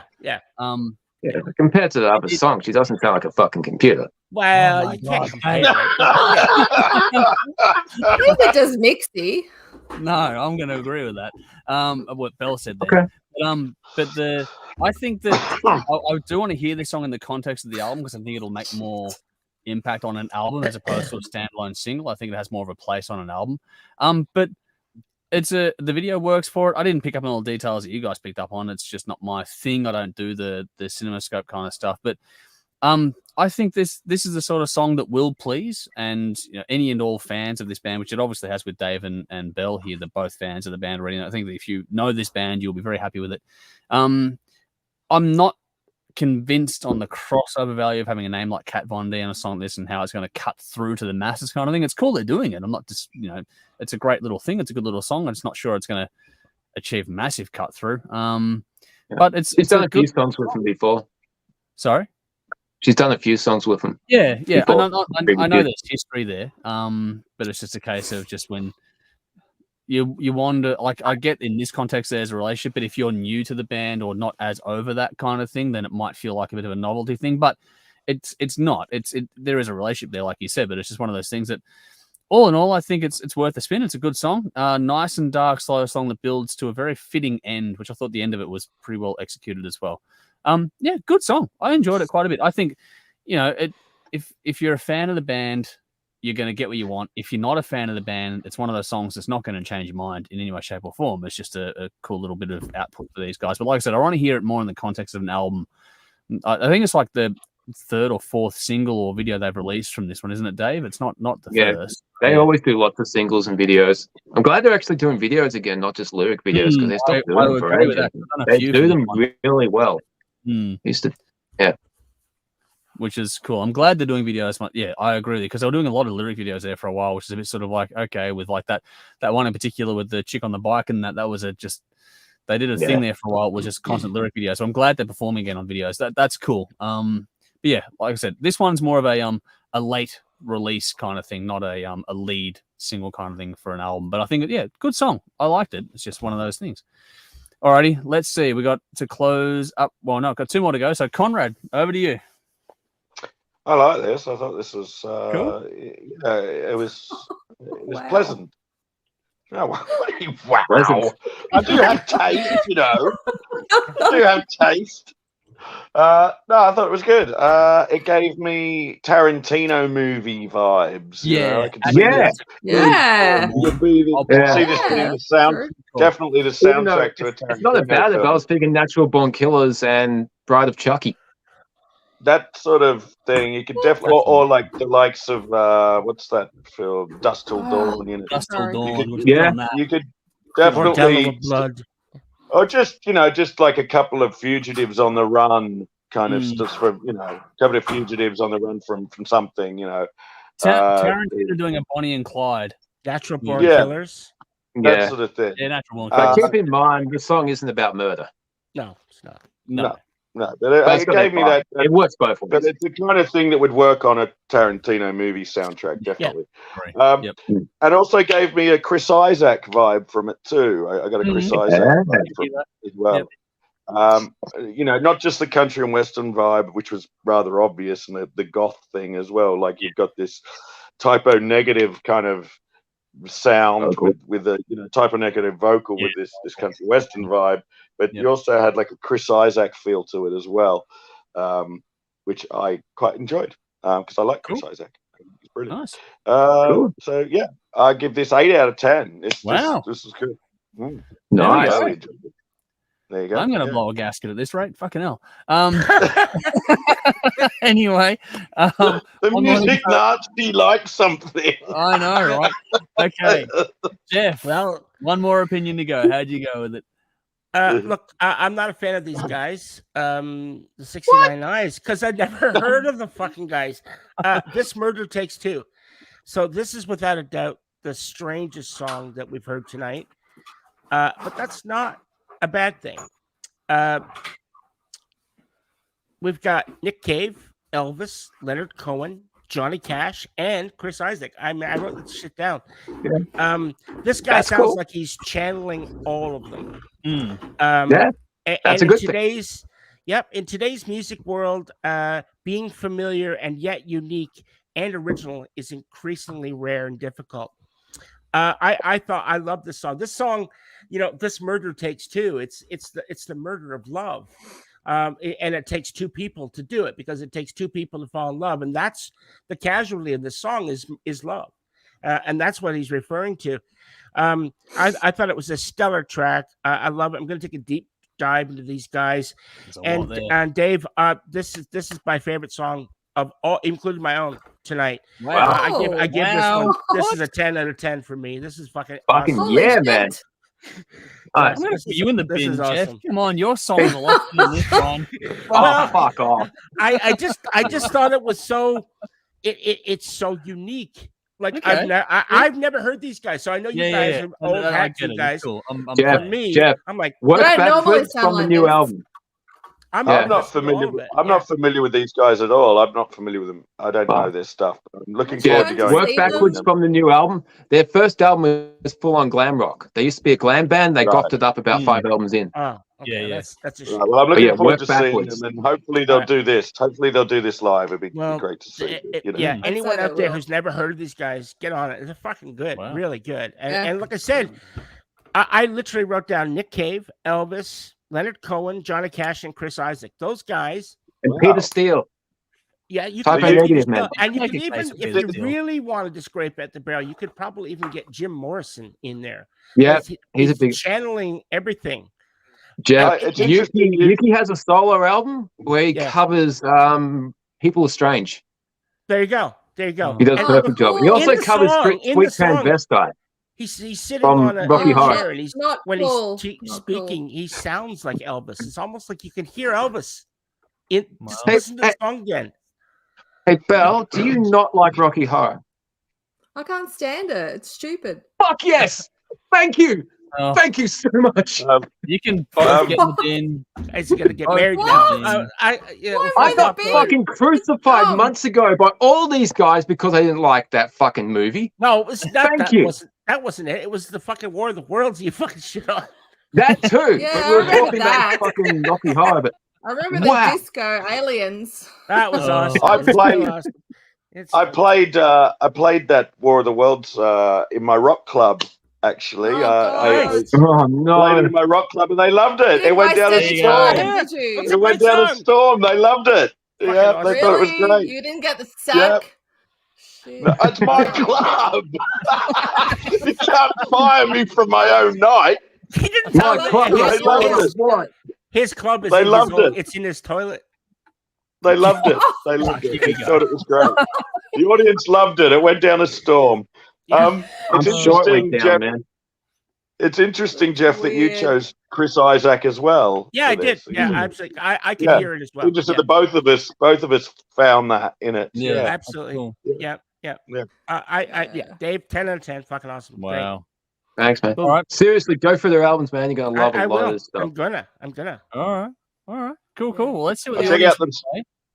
I'll check out some Um, stuff before I go see them. So yeah, for sure. No, definitely. Yeah. Um, The latest album, at least, because they always play, like, any band will play Yeah. a few songs. They're Mm. actually playing in a goth club. They're playing in a small goth club. They're not playing a big Perfect. venue. yeah, that's perfect. Perfect. Oh, They're not God, playing a I'm big so venue. jealous.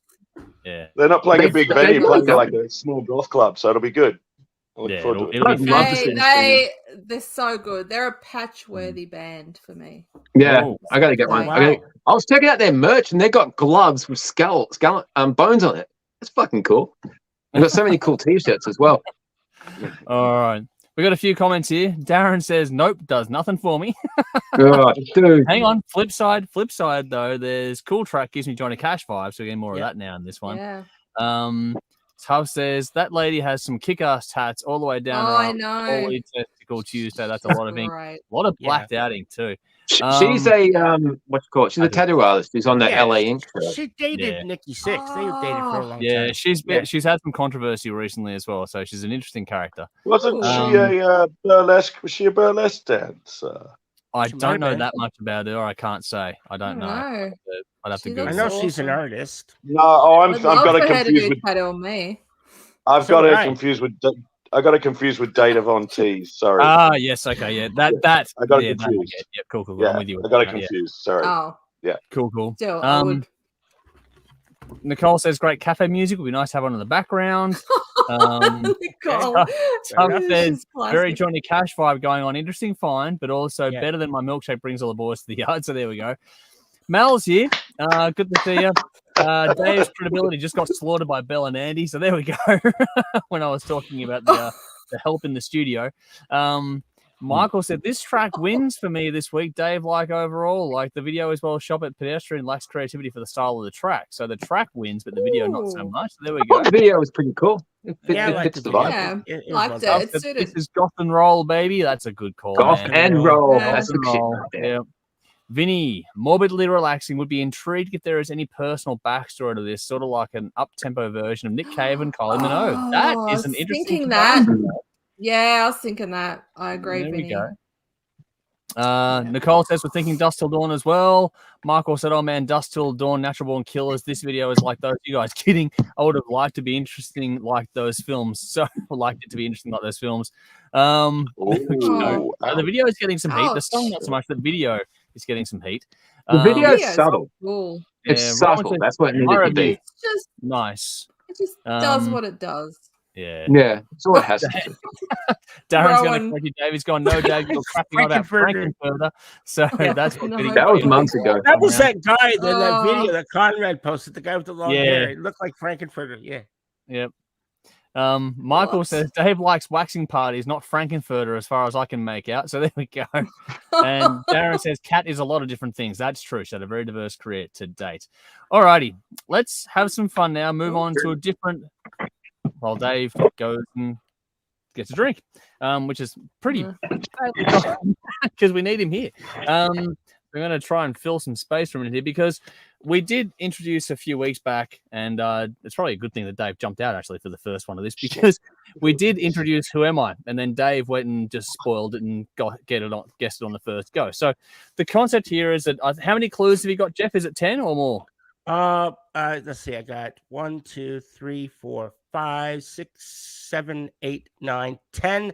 And if you can't get it by then, I've got 2 that will give it away. Okay, cool. Yeah. So the idea here, obviously, is that we all get one guess each, so we can't go multiple guessing. If you have a shot, that's it, you're out. So yeah, it's not just So keep I'm going. just gonna read So it. no, just yelling out stupid answers. No, 'cause just yelling out that's No, it. you don't guess. want to yell out. Oh. No, you get one shot at So it. I'll go through it all, and then everyone gets a go. I like that.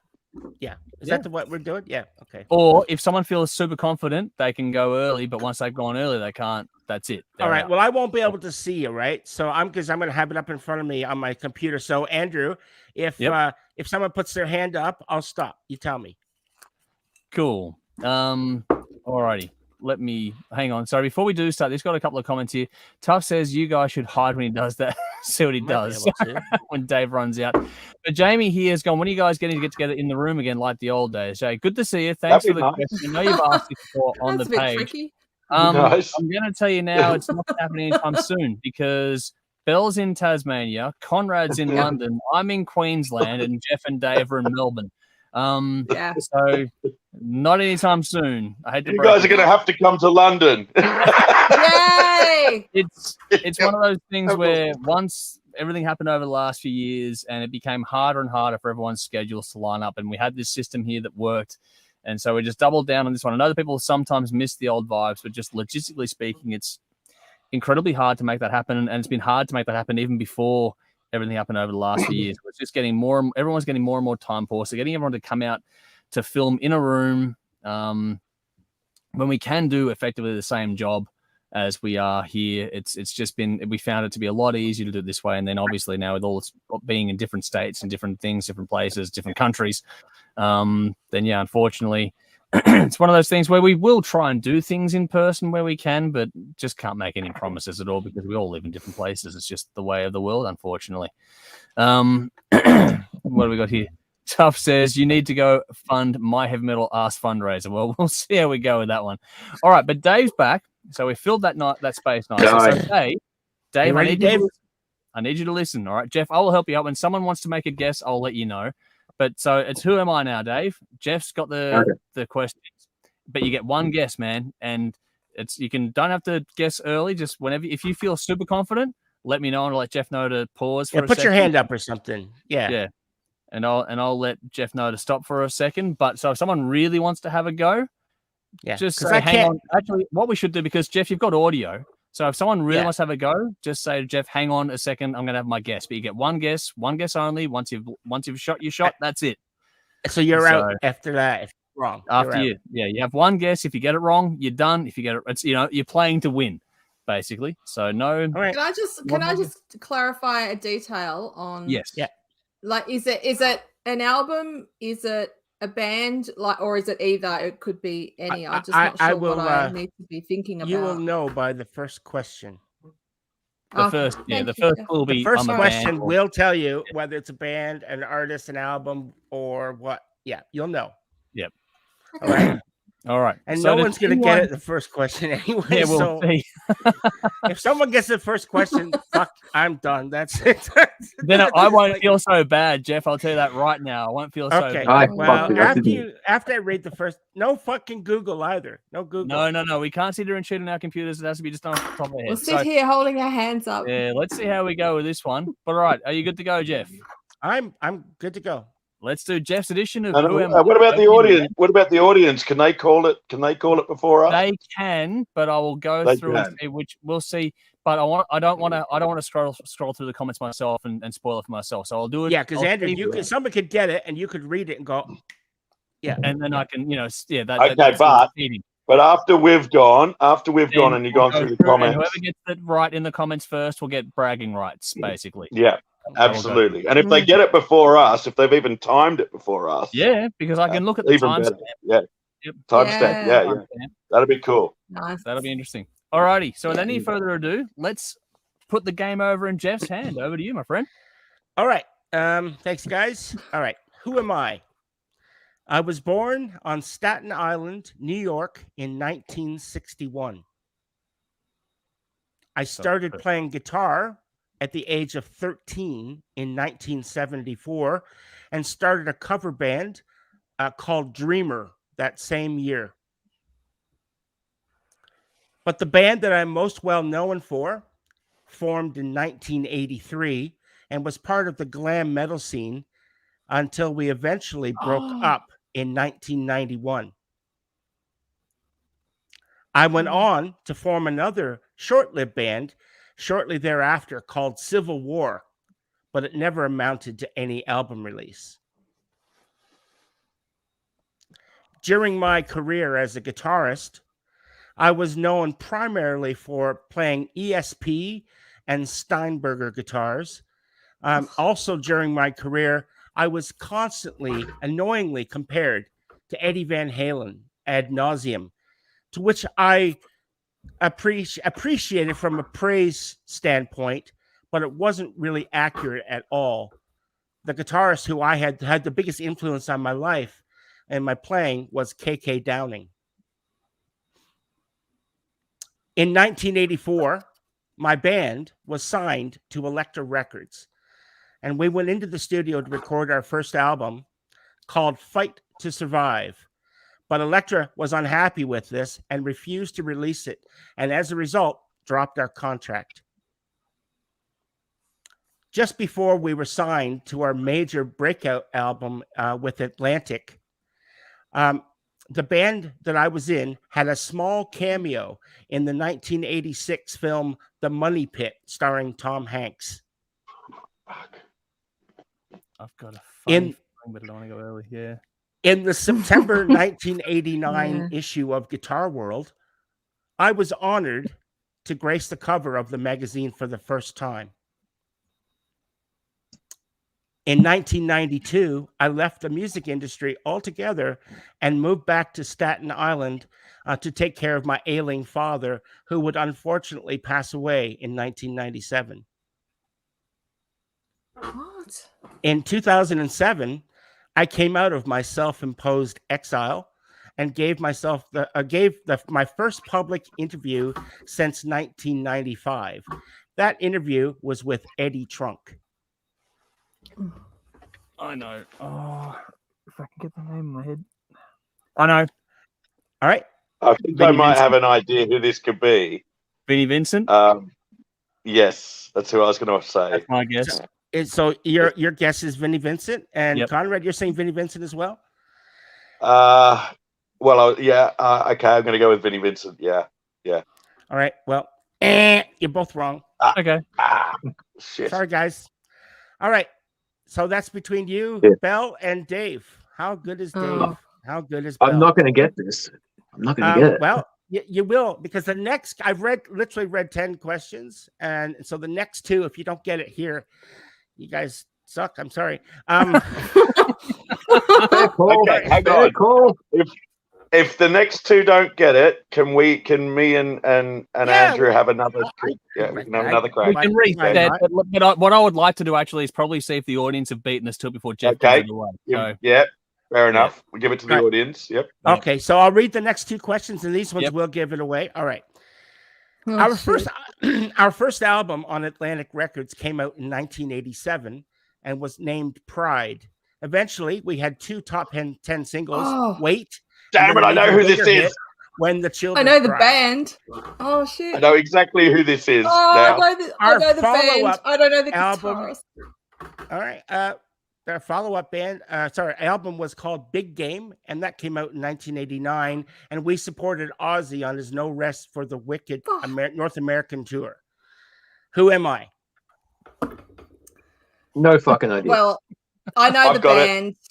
It. The band is White Lion, but I don't know who the guitarist is. All right. I know who the singer is. Mike Tramp. I can tell you it's Mike. Mike Tramp's the singer, and the band's White Lion. Yeah. As for the guitar player, I didn't know the guitar player's name. I don't know. I thought somebody would have gotten it. All right. Let's go to the comments. Let's go to the comments and see what the audience have to say here. I've timestamped when Jeff went to do the giveaway. When Jeff went to his 10 and went to the final 2 that had to give it away for sure. I timestamped that at 10:55. So we got a few comments here to let's see what happens here. What do we got here? It does sound his tone sounds a lot like Eddie Van Halen. His tone, not his playing style. But my guess before the question started is Nikki from Operation Crime. Nice, thanks, bud. Dean's here saying, "Hey, legends, hope it's hey, mate. Are you okay today? Is everyone okay and well?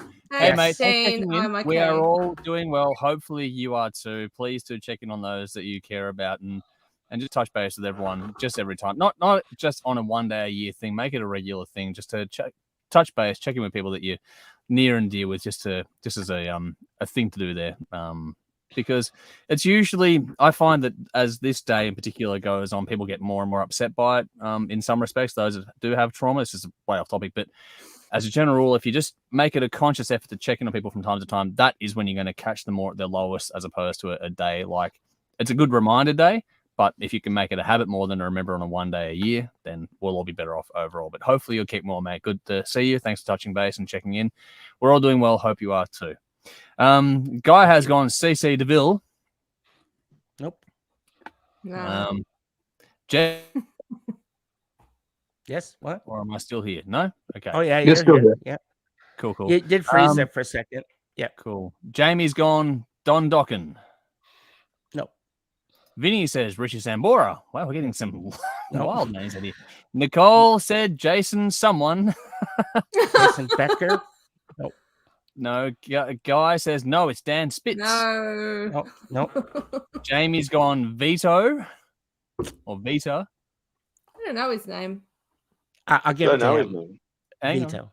Vito. All right. Yeah. That was Jamie said 10:53 Vito. So that's his first name. Does anyone get his last name? We'll see if anyone gets more. Tough says Nikki Webster, I give up. This shit is hard. Yeah, I deliberately made it hard, but I honestly thought very hard. Adrian said Well, I got the band. Figured out the band. Yeah. Rowan says, is this that English guy that there's a doco about? Don't think Adrian says white lady on guitar player. Here we go. Darren Sutherland says Vito Bratta. 10:54. So 1 minute before you ran out. So there we go. Fucking hell, Jeff. That was too bloody hard. Well, come on. Compared to the last one, my band's formed in 1970. Ding, boom. First question, everyone goes. I went That's extreme. Yeah. Whoever's next, bring it down into the middle somewhere. All right. Well, I've got a good one. I honestly thought you guys would have gotten it. I thought my clues were. I've got a good one actually in mind. Okay. Well, hang on a second. Jamie said White Lion. Rowan said nice and Adrian. The guy from White Lion, little Italian fella. So there we go. Mike Tramp. Rowan said always liked his name because it sounds like vibrato. So there we go. Right. But Michael said awesome, Jeff. Well presented. Jolie, massive White Lion fan. Be interesting to see if she gets this one before question 11 late when she replaces the stream. Nice. But Rowan also said also wanted his guitar. Yeah. Joey's gone. Vinny's gone Joey Jojo Shabadoo. So You know, it's interesting. The thing about Vito Bratta is that he did retire from music. He retired because he had gotten some weird, like arthritis in his hands, and he couldn't play electric guitar anymore. So he found that he could play classical, but he hasn't recorded anything. But I guess some new medications and drugs and stuff like that. And there's been advancements in medical, you know, science now, and he's able to. I just did an interview not long ago, and he's coming back. He's coming back. He's going to be back playing rock and metal, and so that will be very interesting. And he's already said no to Mike Tramp for a reunion. Ooh. Yeah. I just saw Mike Tramp last week. About two you were saying that. Sounds like he Mike needs some Tramp help. 2 weeks ago. Yeah. It was fucking awful. Yeah, you weren't happy last week with it. I remember that. You were not happy at all. Horrendous gig. I walked out early. It was fucking bad. I tell you what, though, I don't feel so bad considering you and I thought it was the same person at the same time. So Yeah, that's amazing. And Yeah. you know, and that's like fair. Yes, most of the guys are from New York, so that's right. Yep. So congrats to Darren though in the comments. He's the one that got it. So well done. Yeah. To Garen for getting the full name in the end. Nicely done there. Can't offer you any prizes because we're cheap. No, we don't have anything to spare. Guys, there's excellent quiz, Jeff, bells and whistles. So there we go. But we are going to do this thing as a cyclical rotational thing. So Conrad, if you want to take the next one, by all means, you can. Yeah, I've got a guy in mind. Yep. Cool. So next week we'll throw to you, and you can do the Who Am I next week, and it can be an And album. there's a clue already. It's a guy in mind. There's a guy in mind. All right. Can I guess now? Dave Mustaine. No, Not Mustaine. if she had gotten that, Oh, that would be fucking hilarious. Too obvious. That would be too obvious if you know who I like, of course. Yes. But yes. All right. So next week Conrad's going to take it on. So get 10 clues ready to go. Conrad, write them down though. Yeah. So there we go. Yeah. But there is a clue in that, Bell. With Dave Mustaine, there's a clue there.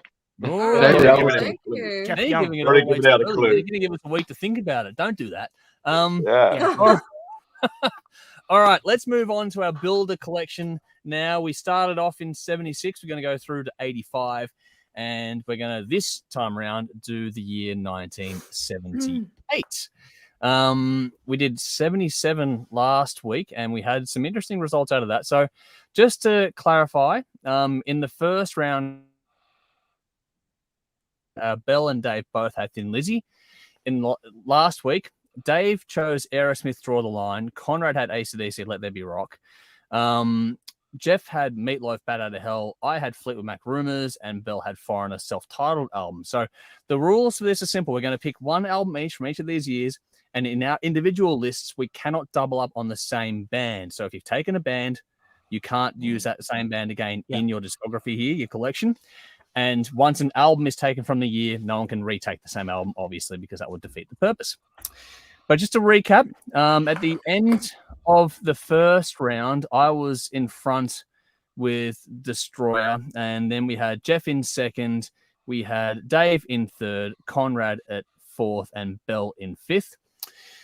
So in the last round, scoring it out with 10 points, we have Bell with Foreigner's self-titled debut album.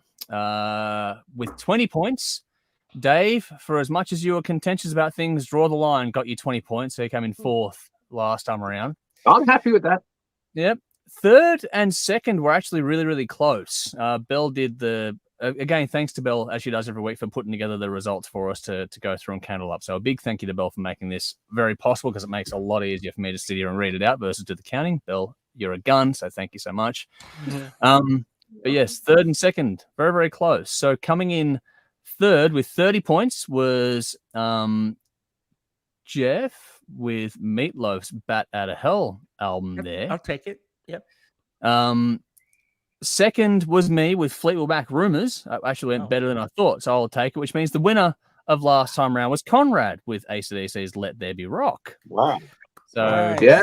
This is interesting because it gives us an idea what our audience like. Mhm. Brilliant. Yeah, We get an idea what the Oh audience yeah, like. you got it. Yeah. which means to tally up the scores. Captain so far- Obvious! It's the hard rock show, people, not the fucking pussy show. Oh, Anyway, Soft, the So- soft Captain yeah. Obvious strikes again. I know, right? But so just to recap where we are scoring wise overall. So from 5 through 1, we have Bell with 20 points. We have Dave with 50 points. We have Conrad and Jeff both tied on 70 points, which means I'm out in front currently on 90 points. There is a long way to go, though. We're very, very early in the piece. Oh yeah. And so as we do, we rotate these things around so that the person who goes last with, the least amount of chance to pick the album they want gets to go first the week around. Bell, you went last time, so now you get to go first, and we start the cycle again. So Bell, which album are you taking from 1978? well, There's gee, one this answer, is surely. so hard. What will I choose? I just wonder. don't Your know. sarcasm isn't required. Because I Sorry. reckon number one is such an easy, obvious choice that it doesn't matter what I anybody else need thinks. it. I need it. Actually, Well, yeah. I'm going to choose Van Halen with Yeah, Van of Halen. course. Yeah. Well done. Yeah. If you didn't, I would die of shock. Seriously. I know, Exactly. right? No, but you could not take that. If you didn't I take that, you know. were It's fucked with. the only worthy album. Only that has to go number one. Mm. So we'll Yeah. we'll call it in Yeah. advance. The Bell's going to get 50 points next week, but it's going to come down to what happens after Yep. this. So Yeah. Bell is way out in front in pole position with this choice, I'm pretty sure. But Not even. Dave, over to you now. Which one are you taking from 1978? Yeah, there's a lot of really good options, and I could go with some that are definitely going to get me more points, but I have to ask a technicality on the rules. No, here we go. If I pick Ace Frehley's solo album, can I pick a Kiss album later? Yes. Yeah, you should be able Ooh. to. Yeah. Question. Okay, Yeah. I'm picking Ace Frehley's Yes. solo album. It's not going to get me It's many not points, Kiss. but I fucking love it. Yeah. Yeah. It's not Okay. this. So yeah. Okay. It's released under the Kiss name, though, so technically, but if that's I'll cool, pay that one. Seriously, Yeah. we know it's a nice release. Nobody Yeah. considers those Kiss albums really. They're solo Yeah. albums. but that album's fucking fantastic, and I love it, so I'm going with That's that. the only one that is But good. there's All a ones are Kiss all album shit. coming up in a few years that there's like their I- second best album of all time. So, Paul but I could go Stanley's Priest, I not could go terrible. AC/DC, Queen, Alice Cooper, but yeah, picking Ace. Yeah. Yeah. Paul Nice. Stanley, but Gene Simmons and Yeah. sorry. Yeah. Oh, The Pete- Cat. Gene's album's alright. It's got a couple of good songs, and Paul's album's okay, but Ace fucking smoked it. Ace Ace is the did best. Well, yeah, he literally smoked it. He probably smoked half the budget for the album. Shot it, and Yeah. snorted it. and All right. fucked it. Well, this is interesting because Dave's gone with what can be regarded as an out of the box choice. So we'll see how that goes. But Yeah. Conrad, you're up next. This is really difficult because there's some great albums that came There out this are. year. And I chose AC/DC last week, and Power Age is my favorite record. Power Age is my favorite AC/DC album, which came out in '78. So that fucked me. Could have been Long Is it Live just Rock me and that Roll. can see him frozen? No, he's Sorry. frozen. We all see Sorry. him frozen. Sorry, Conrad. We're cutting you can't off. believe I can hear you, man. You fucking just go. Oh shit! You're coming through audio. You look purposes. very Hang happy. on, Yeah, you've I got got this. problems with Why my would phone it- again. It's, yeah. That's all right. We've got your The audio. joys, It's just the joys of being just- the joys of being on the other side of the Ignore world. me. Oh, it's a On your flutter, mobile man. phone, You That's and what yeah. happens when you're on the other side of the world. Anyway, sorry, we cut you off because it's just a funny. Hang on. You'll get to watch it back and you'll see why. But yeah, Yeah, please you'll go on. catch up. Okay, There you are. okay, I'm back. There he Hey, is. you're All right. back. It was Long Live Rock and Roll by Rainbow came out that year as Rainbow. well, which is another great album. Mhm. But I have to go with Hmm. Live and Dangerous by Thin Lizzy. Yeah. Live and wow. Dangerous. Oh. Thin Lizzy. Yes. It's Yes. just a monster. Good One of the best live records ever. Fantastic record. There are some cracking albums in '78. There really are. Yep. Yep, you're here with us, man. That's all good. Alrighty. So far we have Van Halen, Ace Frehley, Thin Lizzy. Jeff, who are you taking? Just a heads up, my phone might die. It's on charge, Okay. but it looks like it's gonna shit itself. I can't think Okay. it can't handle it. Just you're too rock and roll. You gotta get your computer back. I'm getting it back next week. Awesome. I'll have it back next All week. right. This is a tough one because, of course, I knew there was no way I was going to last to get Van Halen by fourth round. If I, fuck, crazy, impossible. Yep. So I had to start thinking, well, I need points. So Mhm. what am I going to take? Right. And there was some I don't think 78. If you took Van Halen out of the mix, I don't think 78 is as strong as say 77 or even 76. Possible, but there's some good albums. There is some great albums. But I think I'm gonna go with there was a band that released 2 albums this year. And one was called Stained Class, and the other one was called Hellbent for Killing Leather. Machine. Killing Machine. So right. Killing Machine is what I'm gonna take. I'm taking Hellbent for Leather. Good pick. That's right. Yeah. Good pick. Yeah. Nice. Well, that fell nicely in my favor because I didn't think I'd get this one, but because Oh man, I know exactly what you're picking, dude. couldn't take this one, this is what I think might be the one that might be able to go somewhat close to Van Halen, hopefully. But I'm going to go with AC/DC Power Rage. Of course. Okay, that's a shot. Yeah. That's not what I thought you were going. Wow, if, good pick. if you got Blood, or Great if you got Blood, record. that's another one as Ah, well. good Yeah. pick. Came out the same Had year I as well. not picked, Yeah. Let There Be Room No, Wow. in '77, I would have picked Power Power Age Yeah. because it's a that great. did That's really probably well. my favorite When you favorite guys You don't AC/DC pick record. Queen, man. No, I because was favorite Queen AC/DC. special Power months Rage- ago. Yeah, I love it, but it's a great album. But I think Power Yes. Rage is probably Power a Rage is a stronger monster. one. And if you're going to go Yeah. strategic, that is an extremely popular That's album as right. well. So I remember Yeah. when you guys reviewed it, the comments coming yeah, the comments went through, off. Yeah. So I when you remember how guys- much people yeah. love that album. So I'm banking on They that to do. give me at least a run at Uh-huh. getting second spot. I think You I sold. think You Power sold out, dude. You sold out for points. I'm trying to fucking That's win, what we all man. do. We all do. Look, when I took Killing Machine, right, I was thinking, Yep. okay, if I take Priest off the board now, that means I'm not going to be around for, Screaming for Vengeance. I'm not going to be Yeah. around for fucking British Painkiller. Steel. I'm not going to. Yeah. I'm not going to be around for even, it's no until it came out later. Ram it down. Is that included? no, Is that 70? 1984, No, that one counts. That's later. Defenders of the Faith. Those 3 Yeah. albums. Yeah. 90, And so, I think. yeah, 1990 was Painkiller, but yeah. Yeah. Yeah. But now it's off the board. So I guess I had, I don't know. Fuck it. I figured if I was going to take an AC/DC album, that was a good one to take for me. So Yeah. Yep. Well done. Their best record, easily their best record. There we go. So Oh, we have that one. them So this fighting time around, words. we'll do a post later on, and people can vote then. But it'll be interesting to see how it goes. So Bell chose self-titled. Dave took Ace Frehley's solo album. Conrad chose Thin Lizzy Live and Dangerous, which I think is a real dark horse in this context too. It Yeah. could do it, yeah.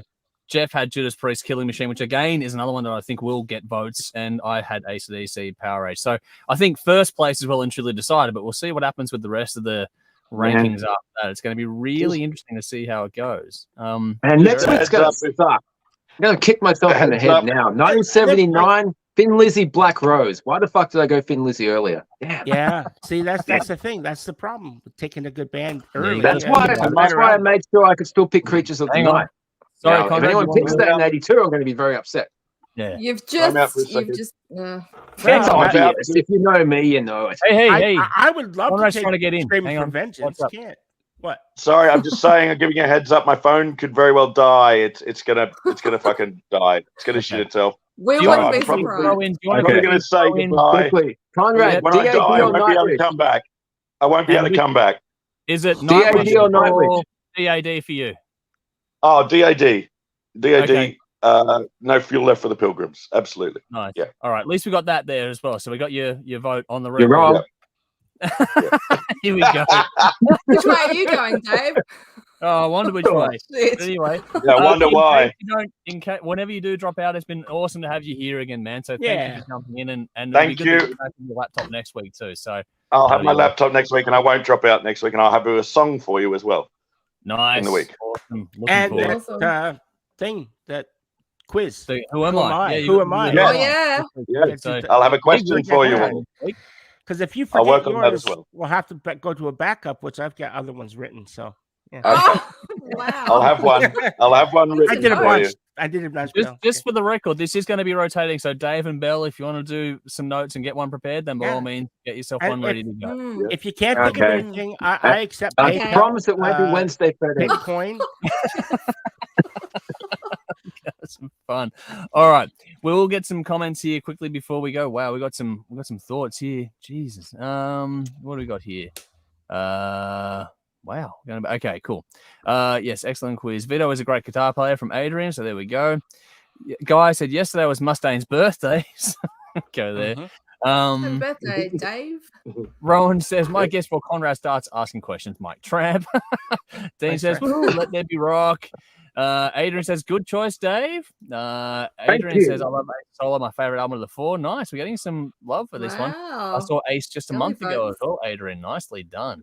Dean says, Power Age, AC/DC, fantastic 78 album. Course, there we go. Dean. But hang on, here we go. Michael says, yeah, Dave, Ace, great pick. Ace.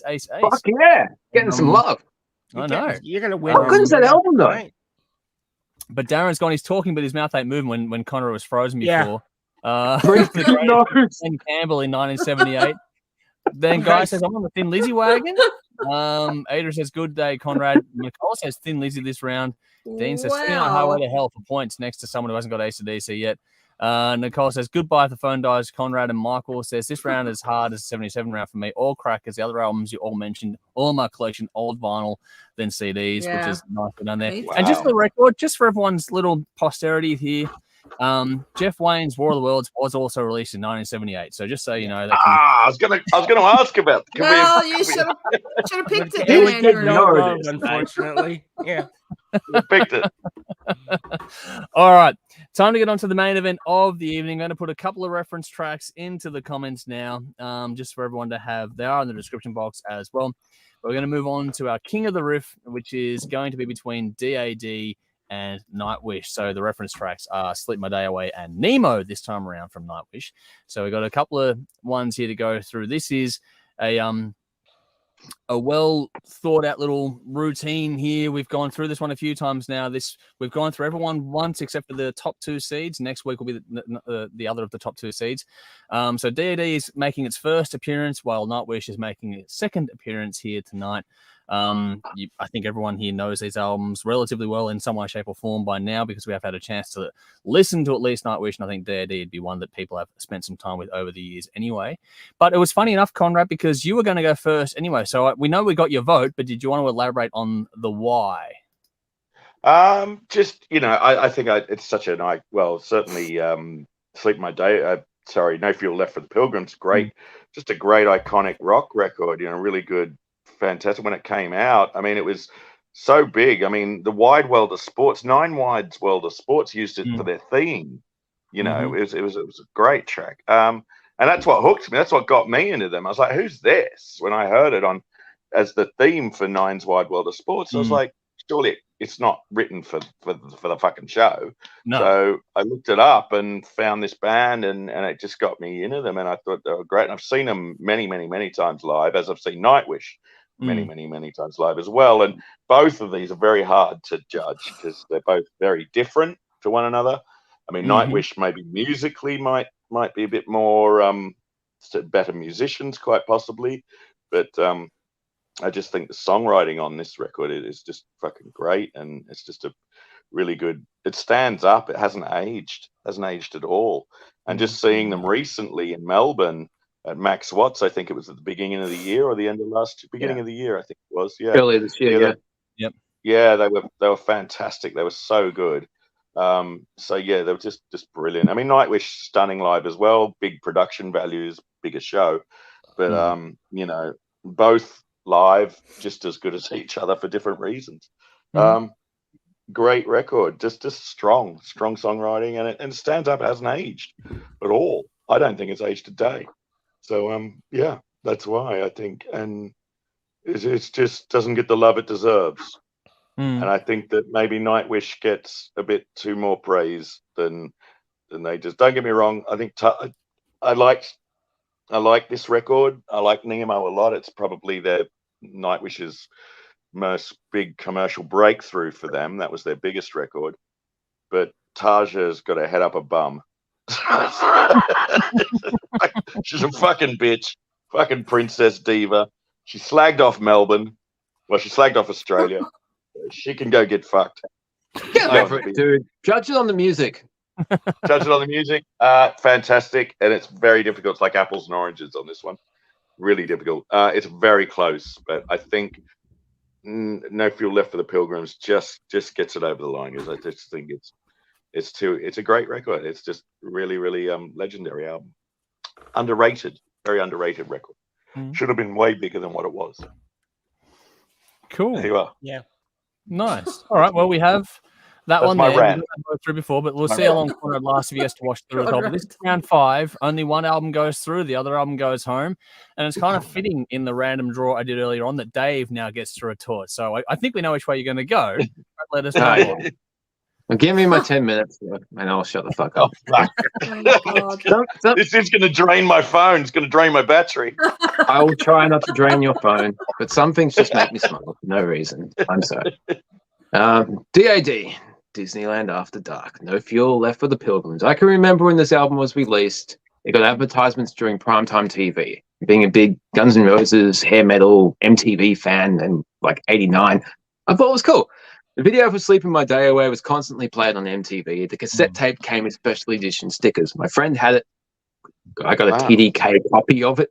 You remember TDK? Does amazing things to your system, according to the ad. Now,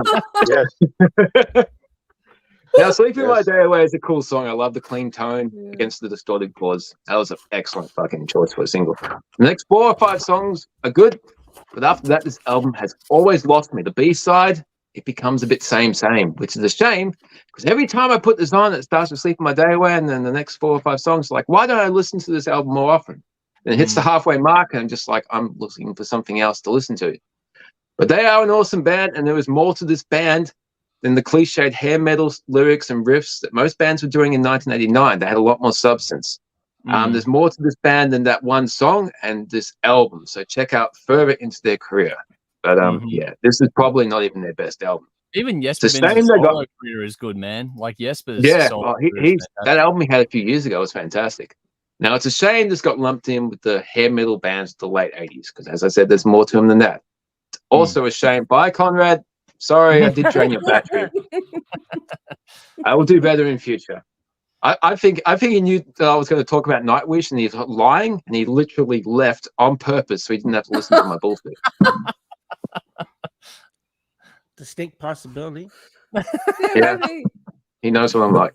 Now, as I said, it's a shame they got lumped in with the 80s hair metal, but it's also a shame they're going up against Nightwish, because as far as I'm concerned, they didn't have a chance. So Nightwish once. To be fair, not many albums have a chance against this album. Not Appetite for Destruction, not Master of Puppets, not anything by Dream Theater. Maybe Scenes from a Memory, but that would be a really hard thing to think about. In fact, the only thing that could really beat this Nightwish album would be more Nightwish albums. So why is this album so damn special to me? My introduction to Nightwish, my introduction to symphonic metal, which in itself is amazing. But, you know, bringing the 2 most powerful forms of music together and merging them is fucking brilliant. When I first heard this album, it was like hearing the album that I wanted to hear for a very, very long time. And 20 years on, it has never grown boring. If anything, it's just become more amazing with every single listen. An album that has encapsulated so many different forms of music, moods, emotion, ideology, passion, fun, and entertainment. They transcend the confines of what metal was meant to be at the time, and have inspired countless bands in the 20 years since.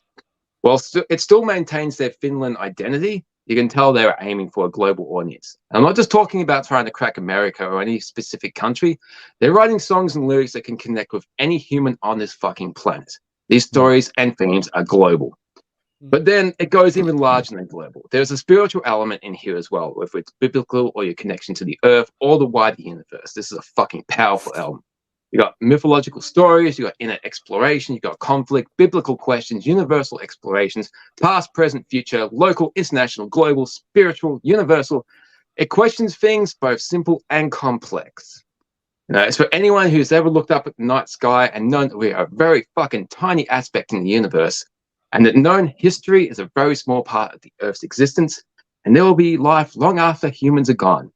It might seem long-winded and overblown, but once this album has gotten under your skin and this band has done the same thing, it will change you, hopefully for the better, especially when you do think a little bit differently to most people, most normal people. All that from a tiny little heavy metal band from Finland. This band really did something special with this. Countless moments on this album have given me goosebumps, and they continue to do so with each subsequent listen for the past 20 fucking years. I am always in complete awe of what this band has created. This covers so much of how powerful music can be, with a running theme of things are now different to how they once were. Whether it's childhood, earth, pleasure, creativity, love, life, it could be reviewed. I could review each song again, but you know what? If you know, you know. If you don't get it, then you never fucking will. Overall, it's simply 11 heavy metal songs that are different yet complement each other. The track order is fucking perfect. The mood changes come at the right time. I could pick a song at random and listen to it, or I could listen to this album over and over again from start to finish. So yeah, it's an obvious choice. Nightwish. Fuck yeah. And yeah, I've never done it before, but Google translate the poem that John Two Hawks does at the end of Creek Mary Blood, because that is fucking fantastic. But yeah, Nightwish. Easy. All right. Well, in the random draw, I actually get to go next, which is cool. Now, this, I know I rip on Nightwish a bit over the years, but to be fair, my respect and admiration for them has grown a lot more over the last few years in particular, because being more exposed to them, it's that whole thing where you start to finally click with a band and it's really working. Because I don't shut the fuck up about it. Well, there are certain things I'm going to get you on Night Flight Orchestra one day, Dave. But it could happen. It could happen. Something's wrong with me recently. Especially this year. But the thing about Nightwish, and in particular this album, is that I think Imaginarium is probably a better album than this one personally. It just feels like it flows more completely. It's more complete narrative. It just seems to make more sense. This album, though, I have critiqued it in the past and said, there are some things like, the changing of languages didn't really gel with me and stuff. And the more time I spend with it, the more sense it kind of makes to you, which makes it, this is a more challenging battle than you may or may not expect for me, because they're both very different to each other, but they're both exceptionally well done albums. They both have pitfalls. I'm not saying they're both perfect. I know that DAD was an extremely popular choice with the audience, but I don't think it's a perfect album. I think that there are probably other ones here that might beat it. We'll see how we go. But I find that this one, for me, in terms of deciding which way you're going to go with it, we know the Nightwish album. When it comes to the DAD album, it's hard to go past the opening track. Like Sleep My Day Away, like it was everywhere. It's one of those songs that everyone fucking knows. Everyone loves it. That as soon as you hear the opening guitar twang, it's just on. Like you just know what it is straight away. It's so iconic, just the one song alone. But I know that Dave, you mentioned that after the first 5 tracks, it gets a bit sort of samey or whatever for you, but I actually found there's more deeper cuts in this one as well. Like Wild Talk for me was a great one. Lords of the Atlas was a great track on there for me. Girl Nation is a fun one. And even the closing track, Ill Will, like just how heavy that is. That is such a metal song on what is otherwise a pure hard rock record. It's kind of out of the blue. I'm glad they stuck it at the end. It wouldn't have worked in the middle or anywhere else on the album. It was perfect for the closing track, but it was almost thrashy. Like that's such a heavy song. And that's where, when it comes down to these 2 albums, they both have points of difference. They both have different styles going on. They both aren't just the same thing all the way through. So, when you're judging these things, you said before, like to judge it on the music. And that's what we always do here. It's all about the music and what way it makes you go. And I think both albums are well written, well performed, all those things. They both sound great. I think DAD really has aged incredibly well. I would only say that the weird thing on the remaster that's on Spotify now is that for some reason Sleep My Day Away is quieter than the rest of the album, which is fucking bizarre to me. But I noticed that, yeah. I'm like, what happened there? But that's like an encoding error or some silly shit like that. On the actual album, the pressings themselves, it wasn't that way. So they're both solid albums all the way through for me as well. Apart from there are some moments here and there on both of them, which leave me a little bit sort of like, oh, okay. But that said, but even on DAD, you've got Rim of Hell, which is like that's almost like an AC/DC song in the midst of all this sort of stuff. So it really feels like out of the AC/DC playbook. So we spent time on Nightwish before, so I'm spending a bit more time on DAD now to sort of just give a bit of balance to the whole thing overall, because I listen to them both heaps. Like all the time this week. I listened to them again, both of them today. And even still, it's a really hard choice to make because I do really enjoy them both. My time with Once has actually made me love it more and more as time goes by. The flip side is that when you come down to this sort of stuff, it comes down to me about which one makes me happier when I listen to it. It's just, that's purely what it came down to. That is all my decision is based upon. It's like, okay, which one makes me feel better when I'm listening to it? And for me, whilst I admire and respect and love what Nightwish have done, I just think the DAD album gives me that bit of a uplifting feel and vibe and beat on it that just, if I was forced to choose which album I'm going to put on DAD because it's going to make me want to bounce around. It's one of those ones that's energetic and uplifting. Nightwish's Once is a great album. It's very, very cerebral, whereas DAD, I might be burned out from the concept album thing a little while back. I don't know. That might be playing into this a bit, but at the same time, I just like the energy, the fun, and I think that DAD's album there actually has more bang for buck than people give it credit for, because I know that everyone knows Sleep My Day Away, but there are so many great deeper cuts on that album that I think deserve a lot more love than they get because they're so easily overlooked. The second track, Jihad, I think is probably the equal to Sleep My Day Away. I really love that song to bits. It's not just a one-trick pony. And for me, I can hear those songs in my head faster and easier, whereas Nightwish takes a little more concentration. So my recall with DAD, not even familiarity, because I haven't listened to it for a long, long time. I've listened to Nightwish much more in terms of recency bias, but the recency bias doesn't matter because the DAD songs, to me, stay there easier, which to me anchors or demonstrates to me that maybe the hooks or whatever, the elements of them, it's just something about those songs that just speaks to me more and gets my attention. So I am going to go with DAD for this round, which makes it 2v1 so far. But I don't think it's going to be a cut and dry battle, this one. We're going to see how it goes. I think this is going to be... Man, Nightwish doesn't make you want to stand on the tallest mountain and just scream at the fucking elements of the world. No. Wow, how do you not get that? Fuck. Because... on this album, for me, I understand what they're doing with things like the Native American one. Not but just it's just, that, the fucking I ones had an Imagine side. Yeah, not to mention Ghost Like Score, man.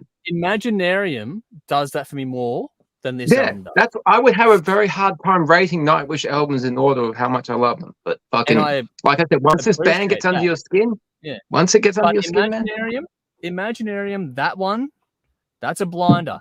That'd have been Imaginarium in this context and not this one. Probably the other way around. But I think Imaginarium is a stronger album than this one, than Once. I've said it before. Watch the fucking movie. You gotta listen to Dark Passion Play. Oh, I haven't listened to that one yet, and I will. I will listen to it. If you want Dark Nightwish, if you want Dark Nightwish, get on Dark Passion Play. And I'm more curious than ever before to see what it will do to me. I do want to know that. But right now, as it stands, this album, Imaginarium, yes, this album makes me want to scream at the elements. Imaginarium, yes, this album, not so much. Whereas DAD makes me want to fucking get up and go. So it's not much in it. Like, it's literally not much in it. It's really a small thing. But just whichever one made me feel a certain way, that's how I'm going, because that's what music does. You've got to find a way. You've got to find a way to choose. Yeah. Because they're both so well performed, produced, written, all that kind of stuff. They both have the same sort of flat spots. Like, there's bugger all splitting them, so it's come down to how I feel listening to an album. DAD makes me happier and makes me want to listen to it more. And I think, like I said before, there's deeper cuts in that one which get overlooked far too easily, which I think hold it up much better than you might think from an 89 album. But anyway, that's enough of me. Let's go over to Belle next. All right. Okay. Jeff, you're it again. Yeah, again. Well, maybe. No, I'm not giving anything away. Oh, we'll see. Or am I? Oops. All right. Look. Did you slip, Belle? I think it was, if anyone's been watching, they could probably take an educated guess. But I'll go through the motions. Just before you do, it is actually a random draw. Jeff did come out last.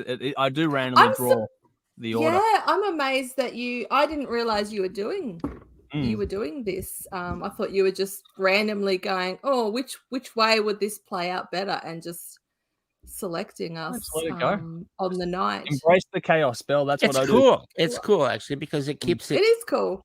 Yeah. Yeah. Anyway, like we're it. interrupting Alright. you again. Sorry, Bell. Go Anyway, ahead. no, it's cool. All right. So look, until this week, Sleeping My Day Away is the only DAD song I had ever heard. Oh, wow. And even then, I heard it when it came out. So over 30 years ago. I remember thinking it was okay. I liked it well enough, but I never ventured further into the band. But wow, things have really changed because I love it now. I can't get over how modern it sounds. And if you didn't know it was 30 something years old, you would easily believe it's a new release.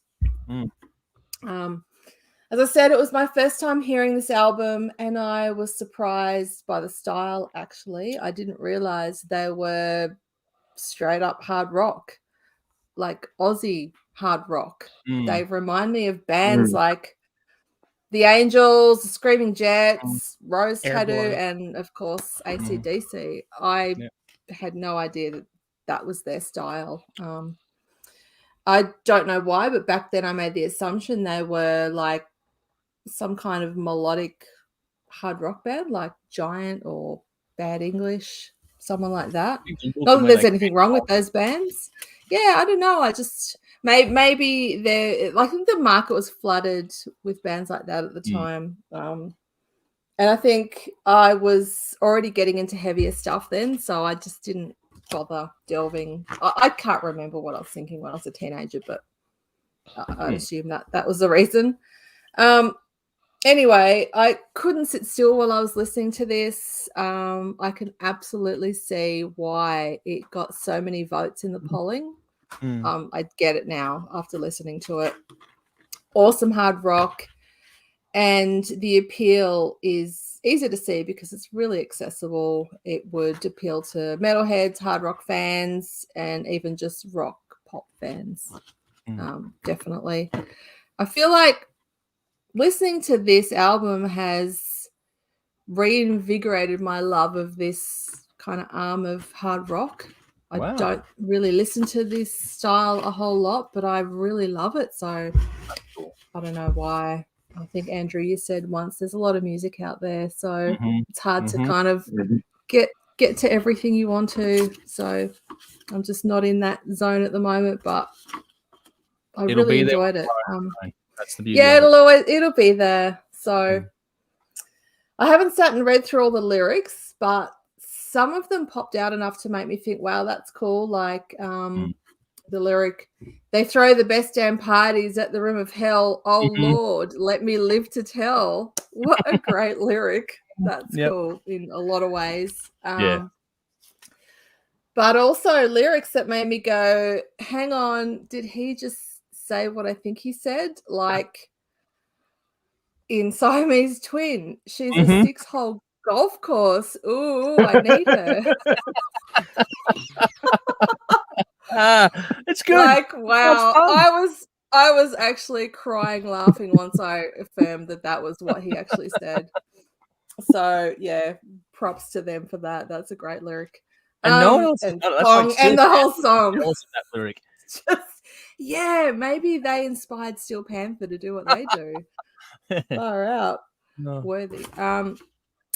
Look, the singer's voice is great. He's got that raspy, almost Lemmy-like sound that suits the music perfectly, which is a funny thing for me to say because I'm going to say something contentious here. I don't really like Lemmy's vocal style. Anyway, time to move on before I get lynched. It can be. Thursday's challenge. Can Belle piss off Andrew more than she did the week before? All right. Nightwish. All the gaskets are gone now. I'm just in fucking. Yeah, you weren't too pleased with my Europe review. I could tell, but that's cool. I stand by everything I said. I can't remember it, to be That was honest. fun. Why? Wonder why? It's there. It's on YouTube. All right. Nightwish. So as good as DAD's album is, and as much as I loved it, because I really did it blow my mind in the same way that Nightwish's once did when I first heard it? No, it didn't. And if it didn't blow my mind the first time hearing it, then I don't think it's ever going to. Once not only blew my mind the first time I heard it, but it keeps blowing my mind.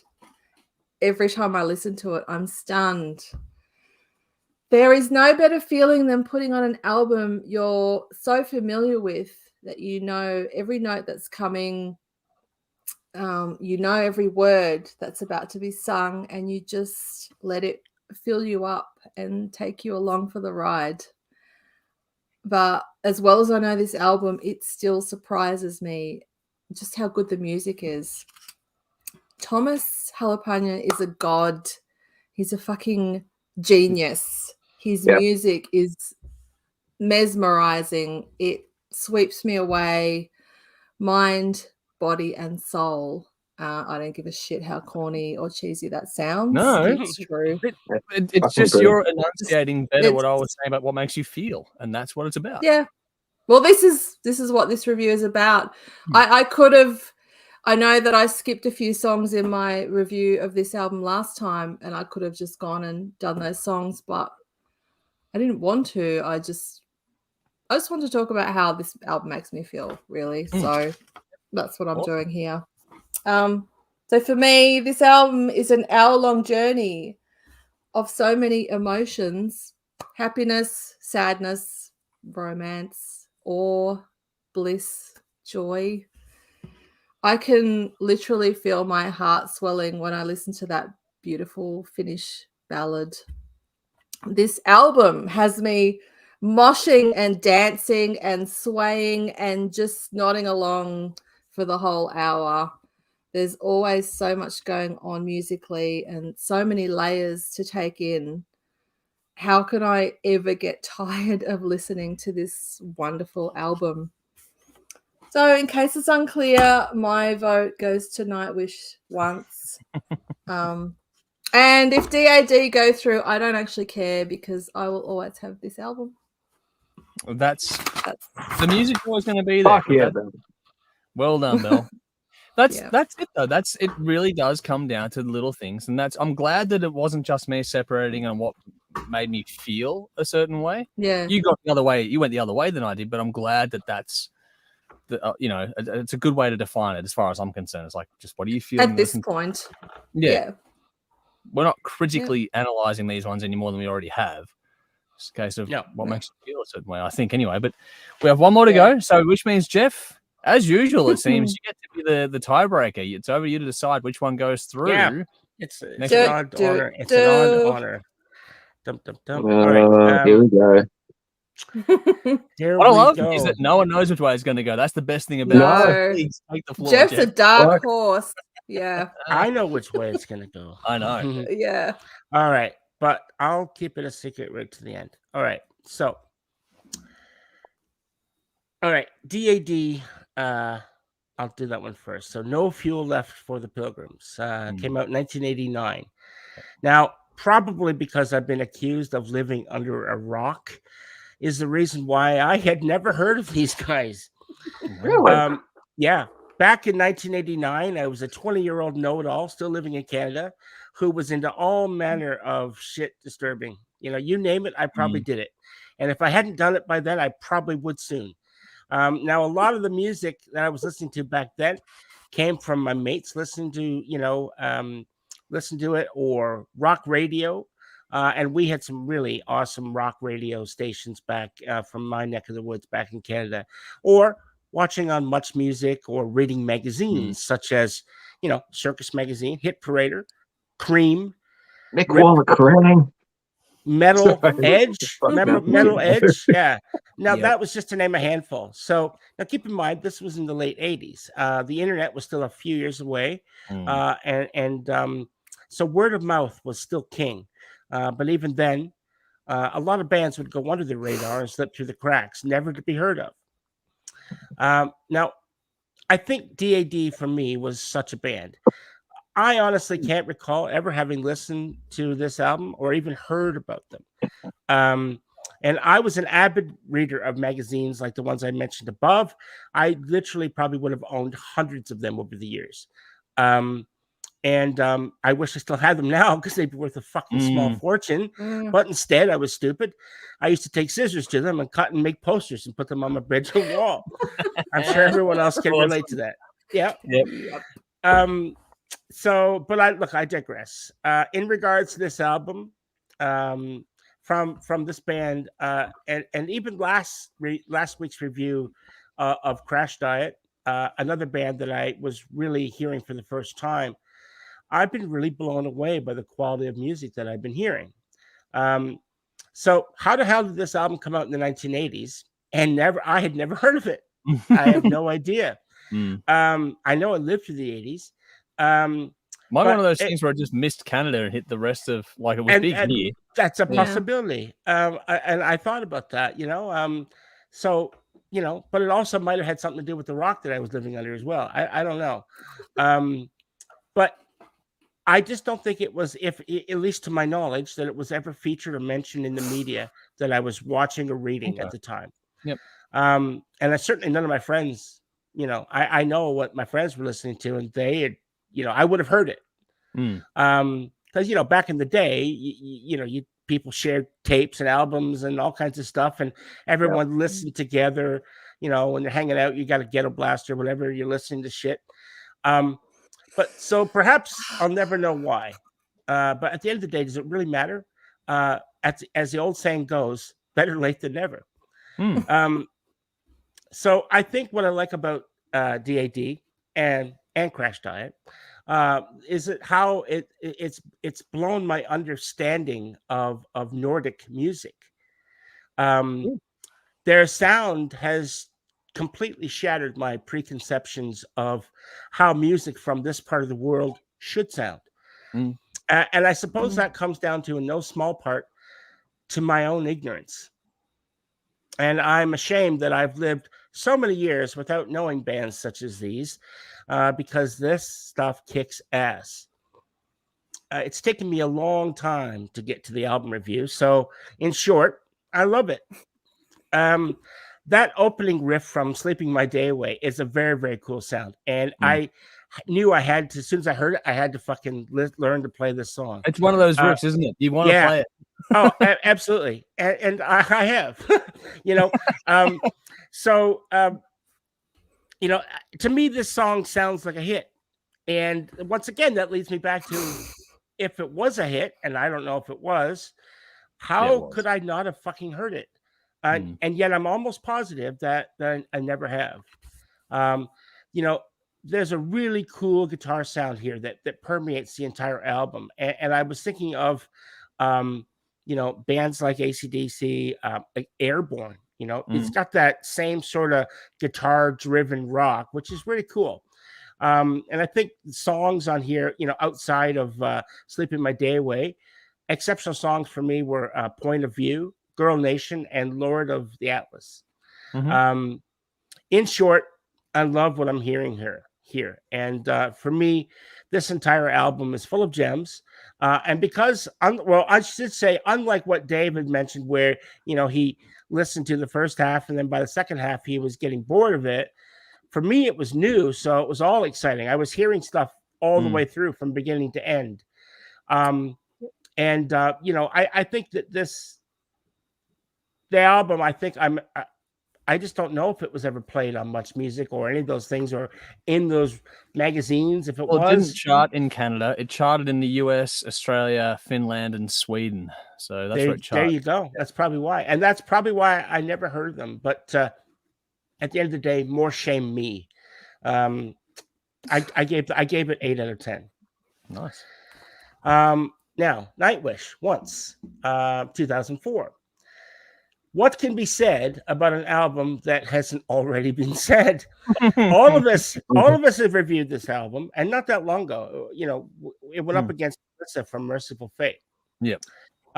It's a brilliant album from a brilliant band. And I put it through then, and guess what? I'm going to put it through again now. How can I not? How can I not?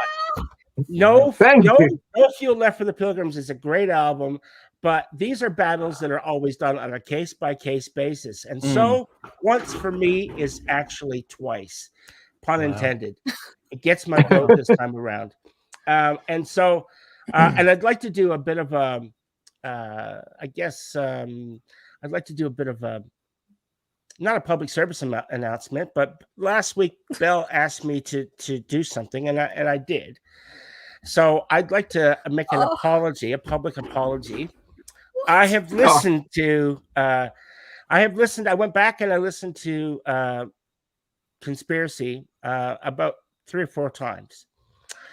And while I'm not blown away, but I'm not blown away by it. It doesn't crank my crank, if so to speak. But I'm hearing things that I didn't hear before. And like I said, the last time you asked me how many times I listened to it, I said once. And I don't think I gave it a fair shake. So I would like to apologize and say that, now that I've listened to it, I kind of get what you're talking about, and I understand a little bit. I probably was a little bit hasty, considering, in my opinion, there was a lot of other stronger material from him, right? So for me, I felt this felt kind of weak. And David said this was probably his least favorite album, but of all the albums that he's done, even though it was still good. And I get that. So yeah, I know I digressed there, but I had to say it. So I'm glad you actually did that though, because it made you. Yeah. If nothing else, like it's not to do with anything to do this, but just if it made you understand an album a bit better, just any album, doesn't matter what context. That's always a good thing. Yeah, exactly. And there's no apology. There's no apology needed. You chose at the time that the album that you thought was worthy, and you probably stand by that. And I do. That's fine. But I do. But yeah, I do think that I was hasty though, even though I stand by what I wrote and what I said. If I had to do it over again, I'd probably be a little less hasty. Okay. But yeah. Oh, good. You can't change it now. It's done. I can't bring it back. It's done. But yeah, look. Well, I appreciate that you actually listened to it that many times during the space of a week. Well, part of the reason why is I bought those headphones that 3 or 4 or 5 months ago, whatever it was. And those headphones, I have just fallen in love with music again with these headphones. I fucking love them. That's awesome. That's cool. Yeah, good headset. So yeah, once goes through. Wow, you know how big of an upset that is? That's the number 9 seed has just taken out the number 1 seed. Taken off top. That's gonna piss the audience off. Sorry, guys. I honestly, like it was a case of like I loved it. I thought it was really just good. Not? But it's just how can it go? How can I not choose once? Unknown.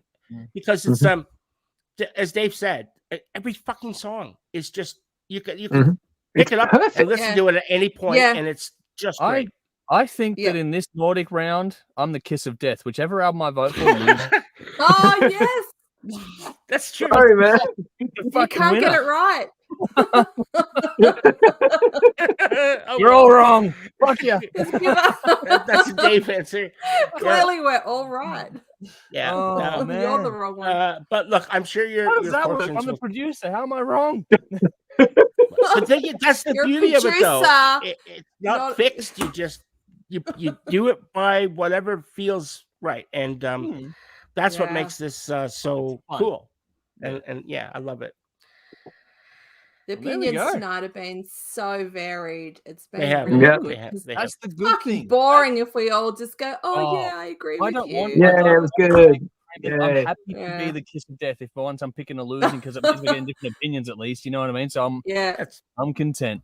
Even the comments have been really like varied, which is pretty normal, but still, it's nice. But again, diversity is the whole thing. We always play different music every single week, or highlight different music, different styles, different tastes. Everything is different every single week, and that's the whole point. We go over some classics. We also try to highlight some new music that got our attention. It's meant to be a mixed bag, which is the whole thing about it. And the more diverse it is, the more diverse our opinions are going to be, and it all just feeds itself, which is great. And it's easy that way too. It's entertaining. It's easy. It's fun for us. Yeah. Hopefully, it's fun for the audience too. I hope so.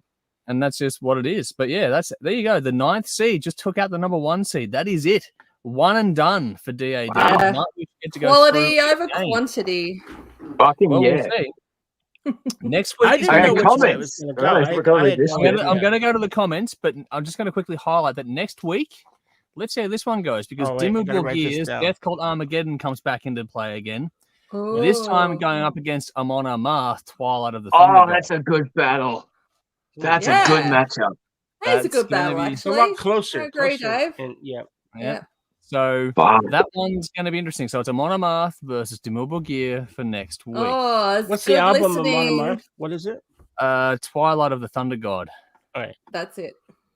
Yep. Oh, So- man. Fuck, Gonna be that's cool. fun. Let's see what the audience have to say about this round, though. Darren says, "Cheers, guys. Have a good weekend. Another good show. Thanks for joining us. Hopefully, you get to Bye, catch up the Darren. rest later on." Too What do we got here? I think we're going back to one of the songs where Adrian says, "Catch You," and I think the vocals are very good. I'm trying to think. I think that's the 69i song, actually. What do we got here? So, Nicole says, "Never really heard of this band, but they are great. I really like it." I think that might be 69 eyes. 69 I'm not eyes. sure. Yeah. Cool. Also, still don't like Nightwish. So there we go from Nicole. Oh, Or At maybe least she's DAD. I'm not sure. It consistent. could be DAD from Nicole there. I'm not sure. Michael said, "Oh, the good old days when we all argued what grade of TDK tape a band deserves, saving the best for the worthy." So there we go. That is Yeah. Metal. that is Remember thing, metal? sir. they were the days, Um, man. The really hard choices you had to make in life. Oh, I know. That's ones you want to keep on Yeah. tape. Guy Good old says, days. check out DAD Help Your Selfish album, Harder Tone, Heavier Riffs. They have a great Ooh. discography. And like I said before, Jesper's solo stuff is great too. And Adrian says, "I never heard Nightwish. I have to listen to Nightwish." Well, you will now. Whoa. Please Yeah. do. Guys, It will I change hope- your life. Yeah, Jesper Binzer is greatly underestimated or He underappreciated. is. I would agree with that. Okay, I think he is. But here we go into the comments on this battle. Sally said DAD for me. Rowan Wrong. said Nightwish for me. Right. Michael says, Dave, like your question to Andrew about screaming at elements at highest mountain, I think getting to the top of the mountain and how you choose to get there individually is what counts. That's a great point, That's Michael. That is very- a Wow. really I good didn't way to expect put that. it. I like that. I'm That's not a screaming. I'm panting for fucking breath. That's what I'm doing. all of us, man. I tell you what, adjusting to the altitude here is a little bit different. I'm on top of the mountain saying, "What else you got for me, bitch? Bring it on." Well, I am on a mountain. It's anyway. Michael says, I find these two very hard to pick from, but I think Nightwish wins for me. So there we go, more for Nightwish. choice. Guy says Bad Craziness is the Flat Earth anthem. So there we go. Adrian says, first time hearing DAD. This is a banger. So there we it is go. a banger. Michael Yeah. says Nightwish for me. Cool. Back to Jeff for a second here. Guy says Hey. too much amble, Jeff. What's wrong with Anvil? Metal So and metal, there we baby. go. Yeah. But hang on, he said, but I take the anvil comment back now, Jeff. So there we go. But before that, hailing from Denmark, Back it, I've seen DAD live about 20 times. That would be phenomenal live, I reckon. Nice. Mm. All right. Dean says, I got to listen to the DAD album. Never heard of them. Oh, Came to hear it after all your reviews. Really? You're in for a treat, Wow. man. Yeah. You'd Dean, love it, I reckon. right up your Really, alley, it's really dude. good. Yeah. I know. I I reckon- Get on know it. he's a massive AC/DC fan. Yeah. You'll fucking Yeah. love it. Get You'll on get a it, man. kick out of Get on that. it. If nothing Yeah. else, the Rim of Hell song will get your attention in a heartbeat. Here we go. Rowan says, I listened to Conspiracy 2. I found it very difficult to listen to. Sorry, Belle. Back onto that one there. Oh, well, I appreciate Difficult. you doing No that, apology Rowan. needed. Okay, bad luck, Belle. So there we go. Bruce is here saying DAD for Rowan. me. Tough says is the word. In the word of Shad Sung, it has begun. What a great idea. So there we go.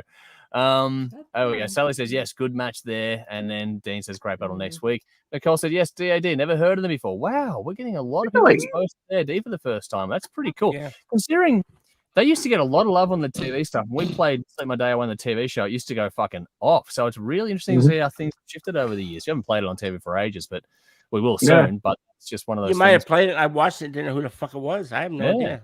It's interesting. But Tough says, good old days when you most awesome tastic metal mixtape got chewed. You spent the weekend trying to fix it. Rest in peace, my Manowar, Alice Cooper, Judas Priest mixtape. I miss you every day. Oh, There we go. it's called Spotify, dude. Yeah, and Rowan, make a playlist now. Rowan says, "Oh, Steve from Anvil was the English guy with a doco about him. Was the fellow I thought might have been the Who I might answer earlier." Rightio. So there we go. Oh. Just following up there. Alrighty. So that's next week. Next week is Amonomath versus Dimmu Borgir for the live stream, along with everything else that we normally do. Conrad's going to handle the Who Am I for next week, and that's what's coming up in the stream, along with our usual songs of the week and every other stuff we're doing as well. On our Sunday session coming up this weekend, if you're a part of our Patreon audience, you get to watch this one live. We're going to be covering the latest from Polaris, and congratulations to Polaris too for getting number one on the area charts here at home. That's not easy to do, especially for a band of that genre. And considering everything they've gone through the last few months, I just want to send out a heartfelt condolences yet again. We did it before, but again, but also just well done. I mean, I know it's probably a Pyrrhic victory in a lot of respects, but it's one of those things where just take it as you can, I guess, and feel it for what it's worth, because that's a hell of an accomplishment. And the live shows and the tour is going gangbusters from everything I'm seeing, because my daughter went to one of the shows and she loved it. So, Nice. yeah, I'm glad that it's not all roses, obviously, but things are at least some good news out of this year, not just a terrible year for you overall too. So congrats to Polaris and everything they're accomplishing, and hopefully it's onwards and upwards from here. But anyway, we are covering that album on the Sunday session. We're also covering the latest from Eclipse and Phil Campbell and the Bastard Sons. We're going to go over a classic from Black Sabbath, and we're going to continue our journey with Symphony X as well. So there's a lot going on. We're also going to film a TV episode dedicated to new tunes. And speaking of TV, you can check us out every Thursday night at 10:30 p.m. on Channel 44 in Adelaide, and every Saturday night 10:30 p.m. on Channel 31 in Melbourne. That's there every single week. You can watch that online via ctvplus.org.au and also via the CTV Plus phone app or whatever app you want, a platform you want to run it on. We have that. We have our live streams every week. We have Patreon stuff. So all of our links, all of our stuff, there's a link to all of our shit in the description box. What? I just realized I didn't think of a bin. Sorry, Andrew. Sorry. Just continue on with your thing. You've got a minute. Sorry. You've got a minute. I'm thinking out loud. It's all good. I was like, if that's all it is, I'm okay with that. It's like nothing serious. That's all right. You've got a minute to think. So yes, please do check out all of our details in the description box. Make sure you follow us on your preferred social media platform. We're on pretty much all of them. So give us a look and follow us there to keep up to date with everything. I'm going to try and do a much better job of the social posting over the next week and beyond. What else? Check out our fantastic sponsors. Big thank you to Squid Ink Screenprinting, Alt-Cvlt Rockstar Finance. There's a link to them as well, so give them a like, a follow, all that sort of stuff is greatly appreciated. Please, please, please, if you'd be so kind, if you can afford a couple of bucks a month, jump into our Patreon page. Any help you can give us there is greatly appreciated. And spread the word if you are in there, because the more we get from that, the less I have to spend doing sort of, delivery driving during the day to sort of balance things out and get more done here. I've got a lot of plans, and I'll go through more in detail, but seriously, honestly, with stuff I plan to do with Patreon, with people in it, and stuff we do on the show. So we do a live stream, we do a deep cut, we do a Sunday session, which is a deep cuts thing. I want to do a Patreon thing. We'll do an interview, go to interviews. That's 4 shows a week, plus one from the archives. Gives me 5 shows a week that I could accomplish if I was able to sit here and just edit and do the things that I need to do. And there'd be more on top of that as well. So I could get basically new long form content out every day if I could get back to doing this full time, if that ever happens. But I'm going to tweak things in Patreon. I'm glad that the bugs seem to... Has it worked out for you, Belle? Because the bug was... Yeah, I think it was user error, because I can get in via the app, but not via email. But I think it's just me being a stupid idiot. Yeah. Well, so long as you haven't lost everything. Don't worry about it. No, it's just me being an idiot. All good. It was a glitchy system. I don't think it's you. I think it was just a glitchy system, which is sort of throwing things out of whack. No. That's all seemingly resolved, which is cool. I'm going to revamp a few things. Like I said, no one's going to lose anything. You're probably going to get more out of it, but I just want to try and make sure I'm going to do a bit of a push on that over the next little bit as well, so that I can do things like spend more time here and get some of this stuff. We've got over a decade worth of archive stuff to get out there, which should just be phenomenal to get that to see the light of day as well. There's some gold in there that we really should get out there. We've done some crazy shit over the years. But anyway, that's all that and more. I know, Jeff. I know. There's no rush here, man. He deleted it. Didn't delete it. I got everything still, but I just want to get it online before the hard drives fail. But anyway, without any further ado, hopefully Belly've had a few minutes to think, because we're going to go to the bin now, and I'm going to start. Let's actually start with Jeff this week to go to the bin first. What are you going to put in the bin? Well, I'll tell you who I'm going to put in the bin. Absolutely nothing, because I had a really cool idea for the bin. I didn't write it down. Do you think I could fucking remember? I'm like, this is I'm going to get it for the bin. And then I've been sitting here for like the last 2 hours going, I don't remember what it was. I'll So think of it tomorrow. I probably Yeah, will. you will. I will. Yeah. So Yeah. maybe I'll carry that over. It was a cool one. I know it was cool. I was like, yeah. And now Must have I've been awesome. I've been fucking sitting here going, no idea. So my bin is fucking, yeah, nothing. Empty bin. Dude. Air biscuit. It's going well. That's all yeah, right. All right. sorry, Well, we're off to a sorry. good start. Let's. Yeah, Dave's great start. always going to redeem us, though. So, Dave, what are you putting in the bin this Come on, week? Dave. Yeah, I got a few. First up, Optus reception. I don't know what the fuck was happening, but Friday and Monday this week was absolute shit at my workplace, just in that Wow. area, which is annoying because that's why I need to listen to music. Mm. Okay, so when you get fucked up reception, that screws up your whole day. You actually have to focus on work and shit like that, which Oh, Download sucks. the playlist to your phone, man. Spotify allows you to save it to your phone. Do that. Yeah, no, it takes up space and it's effort, and Yeah, you you have to don't press need another data, button. Yeah, but fuck, I got heaps of data. It's cool. But, yeah, it screwed up my day. Didn't make me happy. But Friday was cool. We had an expo at my kid's school, so I got to come in. I left work an hour early, come in and see all the kids work and everything. They had the student choir they had before the expo, and they had the local member politician come in and say his generic speech, insert school name here, all that. So after go to see all the work, there's a sausage sizzle. Like, cool, it's Friday afternoon, it's pissing rain, I'm freezing, sausage sounds good. So I'm standing in line right next to this local member. I'm in full fucking bogan gear because I changed before I went. And this guy's in his nice suit. And I'm thinking, do I engage? Do I talk to him? Do I go full bogan? How's it going, cunt? What's happening? But I didn't get a chance. I didn't get a chance to because they brought a sausage over to him. There's like 20 people in front of him and he gets special treatment. Oh, What no. the fuck's that? I'm standing right next to him. I'm on TV too. I get recognised at Woolworths more than he does. Where's my special treatment? What the absolute fuck?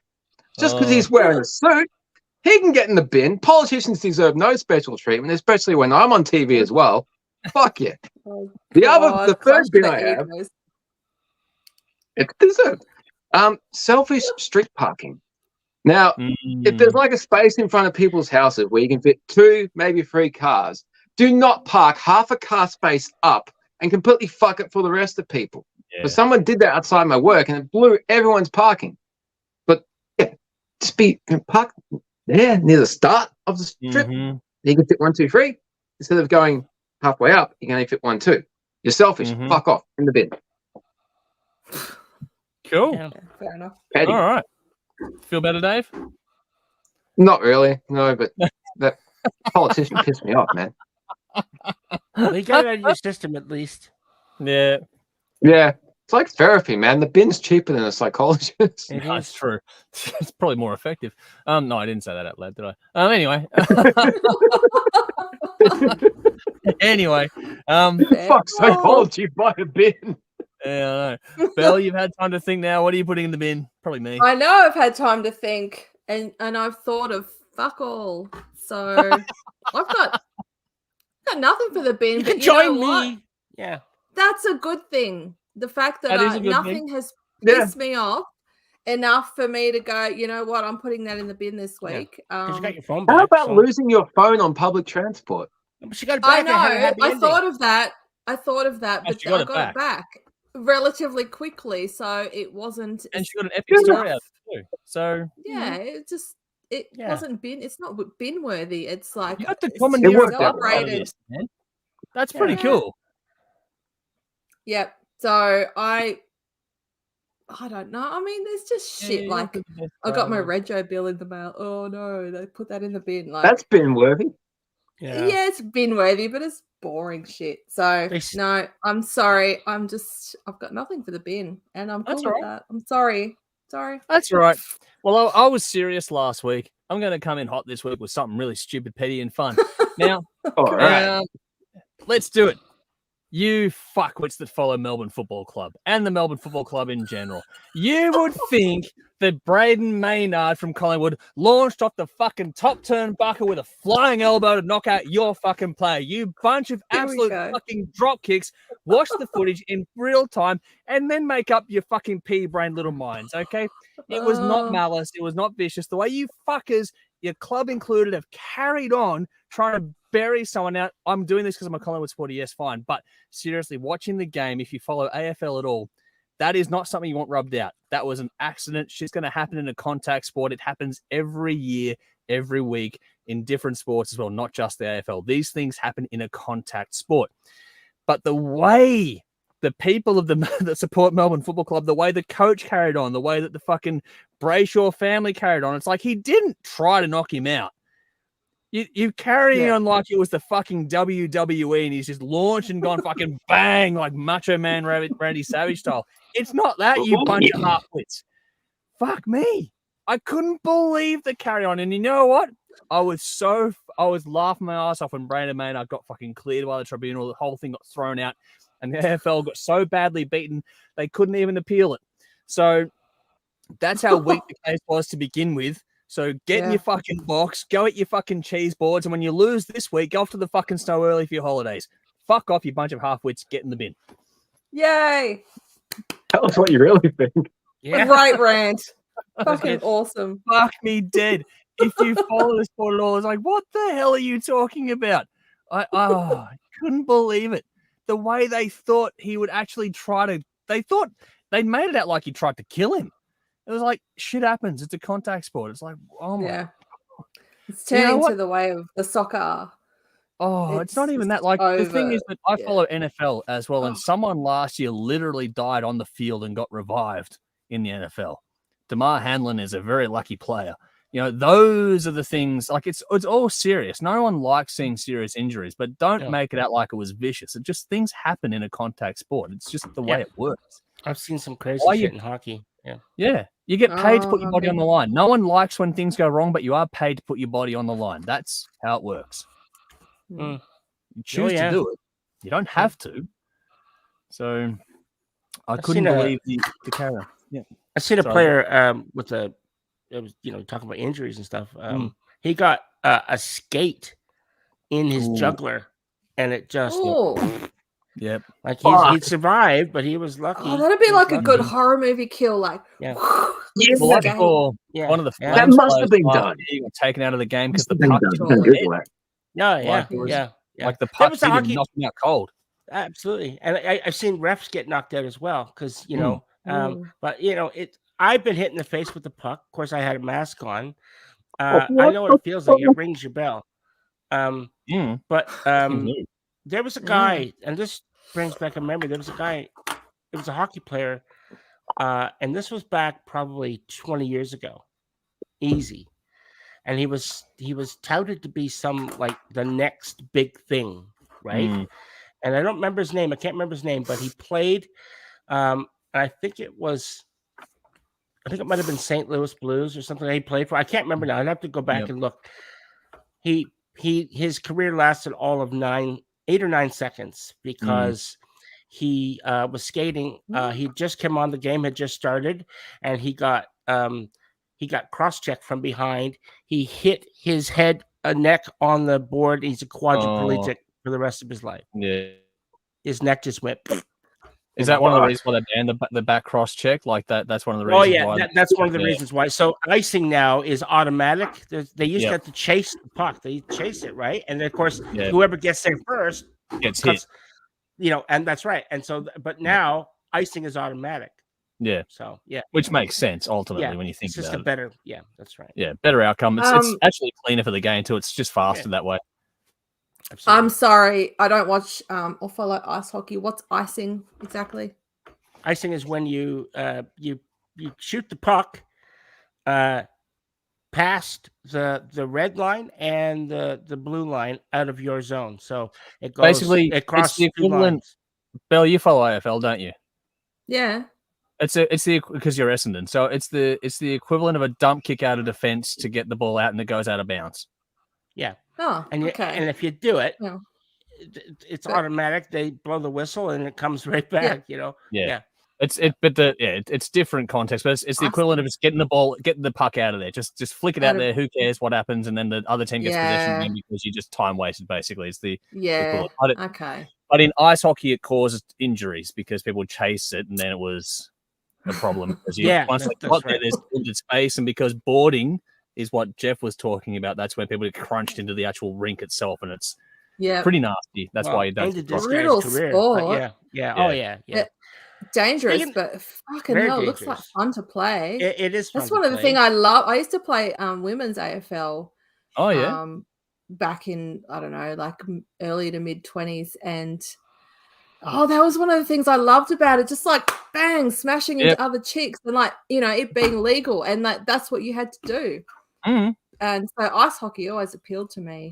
But there's not a big ice hockey competition here or anything. So. No, you've got the AIHL, which is okay. Yeah. Next Friday, the 23rd, the Los Angeles Kings and the Arizona Coyotes are here in Melbourne. My daughter's going to that.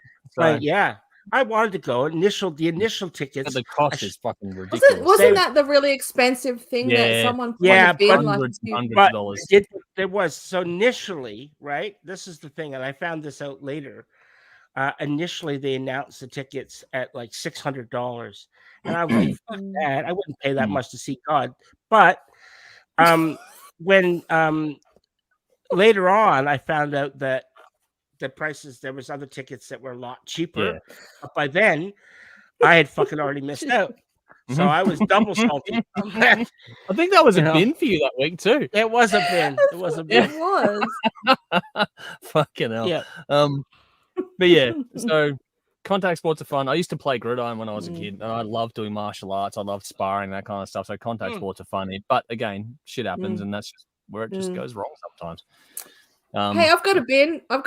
Having like really, really small ears. I have really small ears. So do I. And these buds are just like popping out all over the place. Can you change the fitting on it?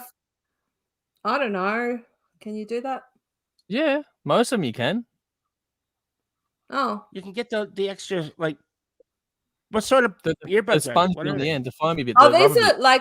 These were Ellis's, and like Apple you can't because they don't have any. Can't hear you. These were Ellis's, and he didn't want them anymore. So instead of me sitting here with like, you know, big friggin' things on my head, I thought I'd try these. And I've done that. What are you saying? What are you trying to say? They're not very good. But did it actually at least help you to hear better, Belle? Yeah, actually, I'm getting everything. I'm hearing what you're saying, what Jeff's saying. Good. David. That's good. I wear IEMs. I got little things in my ears. Yeah. I don't know. I just I don't know. Maybe I need to look into getting like smaller things. But yeah, I have small ears. Yeah, I do too. So it doesn't surprise me. All the bins. That's a new one. I haven't had that before. Having small ears. That is a new one. Well done. Well done. Absolutely brand new. I love it. All right, let's go to the comments before we get out of here tonight. What do we got here? So, Guy says PZ and cheers, Skull. Yes, Skull. Thank you. Thanks for joining us. Michael says Sunday is ridiculous. Such a great music coming up there. I'm glad. I hope you're going to enjoy the show. We'll see how we go. Michael says, I'm putting Living Color and Extreme in the bin for playing so good that it will take well over a month to recover from that one night, and whoever I see next has a high bar to go. I wanted to go to that. I should have went. I've heard nothing but great things, so I'm glad that's going well, that tour. Adrian says, great show as always. Thank you for opening my eyes to bands never heard of before. Well, that's the whole point. I'm glad you find yourself here. That is the joy of it. Yeah. Things on how's the new home and new state going, Andrew? Hope you're happy and relaxed there. It's all going pretty well, actually. We've had a few little hiccups along the way, which is why we had some things get delayed and whatever else have you. But everything's sort of moving along. We're actually probably going to start to move into the house itself over the next few weeks, which would be pretty cool. So we're nearly there, and everything's going well. It's all going pretty good up here. Can't complain. It's actually been a nice change and it's working. So far, so good. What do we got? Michael says, in the bin, tours that get postponed and then cancelled a few months later, such as today for a tour I shared in the lounge. Treatment in Old Town Titans co-headline tour just got cancelled after being rescheduled. I'm sorry. I hate to say this. That was never rescheduled. I would love to see those two bands come out here. They're both fantastic.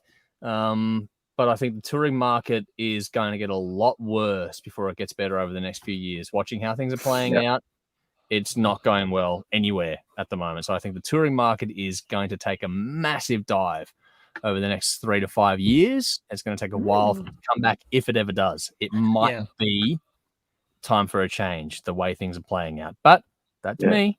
I could be very wrong. I would love to be wrong, actually. I hope I'm wrong. But the way things are playing out, just don't see it bouncing back. And I think it might be in a death spiral now. We'll see how it goes. I saw the treatment years ago at Cherry Bar. They were fucking great. Fantastic. Yeah. Excellent, man. Small Town Titans has some great stuff too.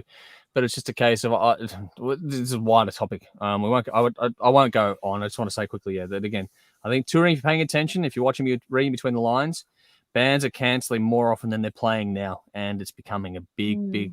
So and costs never go down again. Costs never go back down. So I don't see how it's. We'll see, but I'm not liking the odds. Here we go. Hetfield getting COVID in the bin. Yeah, that's true. That's another tip for cancelled tours for the guy. That's one on there, or postponed shows. Aerosmith postponed theirs. A Skid Row postponed. Steven Tyler hurt his vocal cord, I think. Yeah, Steven Tyler got that's sad news. sick again, so he can't Yeah, go. that's not good.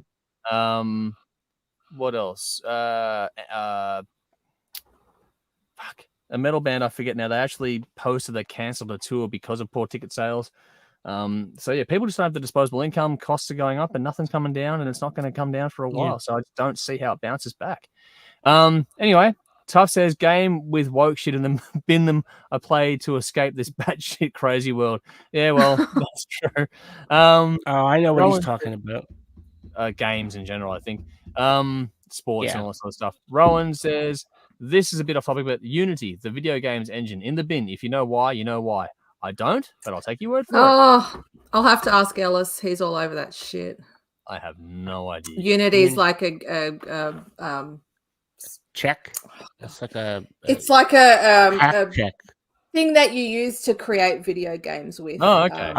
Coding like not language, or maybe it is. Yeah, I got a rough idea of what you're talking about. Yep. Okay. There's Coding's a word for pain it. in the ass. I'll never do coding again. I did it for like a hot minute, then I fucking sucked at it. I'll never try it. Dean says, very sad to hear about the treatment and tour being cancelled in November as I was going. Yeah, it's unfortunate. Rowan, Dave, if I ever see you waiting in somewhere, I'll give you a sausage. So there we go. Thanks, man. Now, thank you. Means a lot. There's a whole lot of ways we can play this out, Rowan. Yeah. We're just going to say here, wait, what did I just say? Yeah, dude, I was a bit concerned, but I'm just trying to be optimistic and faithful. In a bun. Bend over, Dave. Yeah, well, no way in hell. Hey, do you guys, I put in a request to photograph the Melbourne show. Yeah, it's just, unfortunate. There's a lot that's going on. Michael, Dave, you are not worthy of sausage. You deserve brisket, pulled pork, ribs, etc. from a pit master. So there we go. Michael's giving you some serious love there. Yeah, it's praise. Yeah. Pulled pork, man. That's classy. Yeah. Sticking in a burrito, you got Dave for breakfast, lunch, and dinner. Dude, Sally says, in the bin for me, my special place. Shedding doggo fuzz everywhere right now. Yeah, shedding dogs can be a painful thing to clean up. Michael says, hey, Andrew, you can defend Maynard and bag the snow skis, but you have to admit Eddie should get in the bin. Eddie can get in the bin as fuck. I don't give a fuck about Eddie. He can go in the bin. Him jumping about saying justice has been done can just get fucked. Like, he's a half-wit too. His time has come and gone. He can fuck off to irrelevance now. Eddie Maguire can and should go in the bin. There, I'm happy to fucking do that. Not even a thought. I'm happy to bin Eddie Maguire. He was good for a little while. He stayed too long. Vinny says, I think many Melbourne supporters identify as gender fluid, lactose intolerant, otherwise known as non-bio dairy. Oh my God. Oh, wow. That's clever. That's a clever. On Jeff's story here, Tuff says, I saw that skate thing. It was horrific shit there. There are some nasty injuries that happened there. Yeah. Dean says, I'm an Essendon supporter, and that shouldn't have gone to the tribunal. That was a fucking accident. It's footy, for God's sake. They thought it was a WWE match. Yeah, that's the whole thing. Nicole says, Maynard turned towards Brayshaw and aimed at him whilst in midair. It's not the Matrix, Melbourne. Yeah, I know. They were really stretching the fucking, I don't know Wow. Here we go. Rowan, Jeff, I've been hit in the face by a puck. Rowan, so that explains your Jeff had a mask on. Rowan, never mind. That's right. Yeah. Here we go. Guy says boarding is auto game misconduct. Yeah. Michael says ice hockey equals part hockey, part demolition derby, part kickboxing, part wrestling for the tough. It is a full-on sport. And Guy's gone, yes, Jeff, NHL is in town. Season won't be too far away either, actually. No, it's not. October. Yeah. Rowan's gone, I bought the cheap tickets to see Extreme. I wouldn't do that again. No, that would be a absolute phenomenally great show. Dean Bell, small ears, that's new. So the bin, that's good. So you're telling me Manowar will never tour here? I will categorically rule out Manowar ever playing a show on Australian shores. I will tell you that right now. I said it. No one will pay that fee. No one will pay their fee. You can just forget it. What do we got? Michael says we got cheap GA tickets, but got in early near the front in front of Nuno, but did have to stand there for 4.5 hours to keep the spot. That's commitment. Wow. Well done. Wow. That is commitment. Oh, here we go. Jolly's gone. Yay, home. Woohoo. Hi, everyone again. So there we go. But then in the context of tonight, this may not have been your finest comment. Where's my pork? So, Michael? Yeah, Michael? Michael can sort you out, surely. Where's my pork? I don't know where to go with this. But I think that about does it. I think that's as good a note as any to wrap up with. Thank you all so much for joining us. Is there anything else you guys want to say before we go tonight? Or are we going to wrap this one up? I just wanted to say, because I don't know if you guys saw this, but you guys, any fans of Blind Guardian? Mm-hmm. Yep. Fuck yes. Well, they're going to be playing at the Northcote Theatre on February 9th. You see that? Yeah, they put on a great show too. I've seen them. They're great. I would love to go. Tickets are already on sale, my office is in Northcote, so maybe I'll. Dude, just fucking go see them. I went on my own when I saw Blind Guardian. It was amazing. Yeah. I would have had the money. Just go, dude. I'll shout you, Dave. I'll go with you. Hey, if you want to, I won't say no. Let me. I'll buy you a beer. Okay, I'll hold you to it. Just no sausage, okay? You hold the beer. On that pork, Michael, when Jolie goes, "Where's my pork?" Michael's gone. She got ribs 2 days ago, so you guys can work that at home. I don't want to know. All right, is there anything else? We're going to wrap this one up. Nah, that's it. I'm done. We're good. I'm good. Dave, we're good. Yep. Cool. Well, on that note, everyone, thank you all so much for joining us. It's been an absolute blast yet again. We're actually getting up relatively early tonight. But thank you all so much for your company. We'll look forward to seeing you again very, very soon. For those in Patreon, we'll see you Sunday. For the rest, we'll see you all next week. Until then, I'm Andrew. I'm Dave. I'm Jeff. I'm Belle. As always, folks, you know what to do by now. Drink up. Rock on. Motherfuckers! See you soon, folks.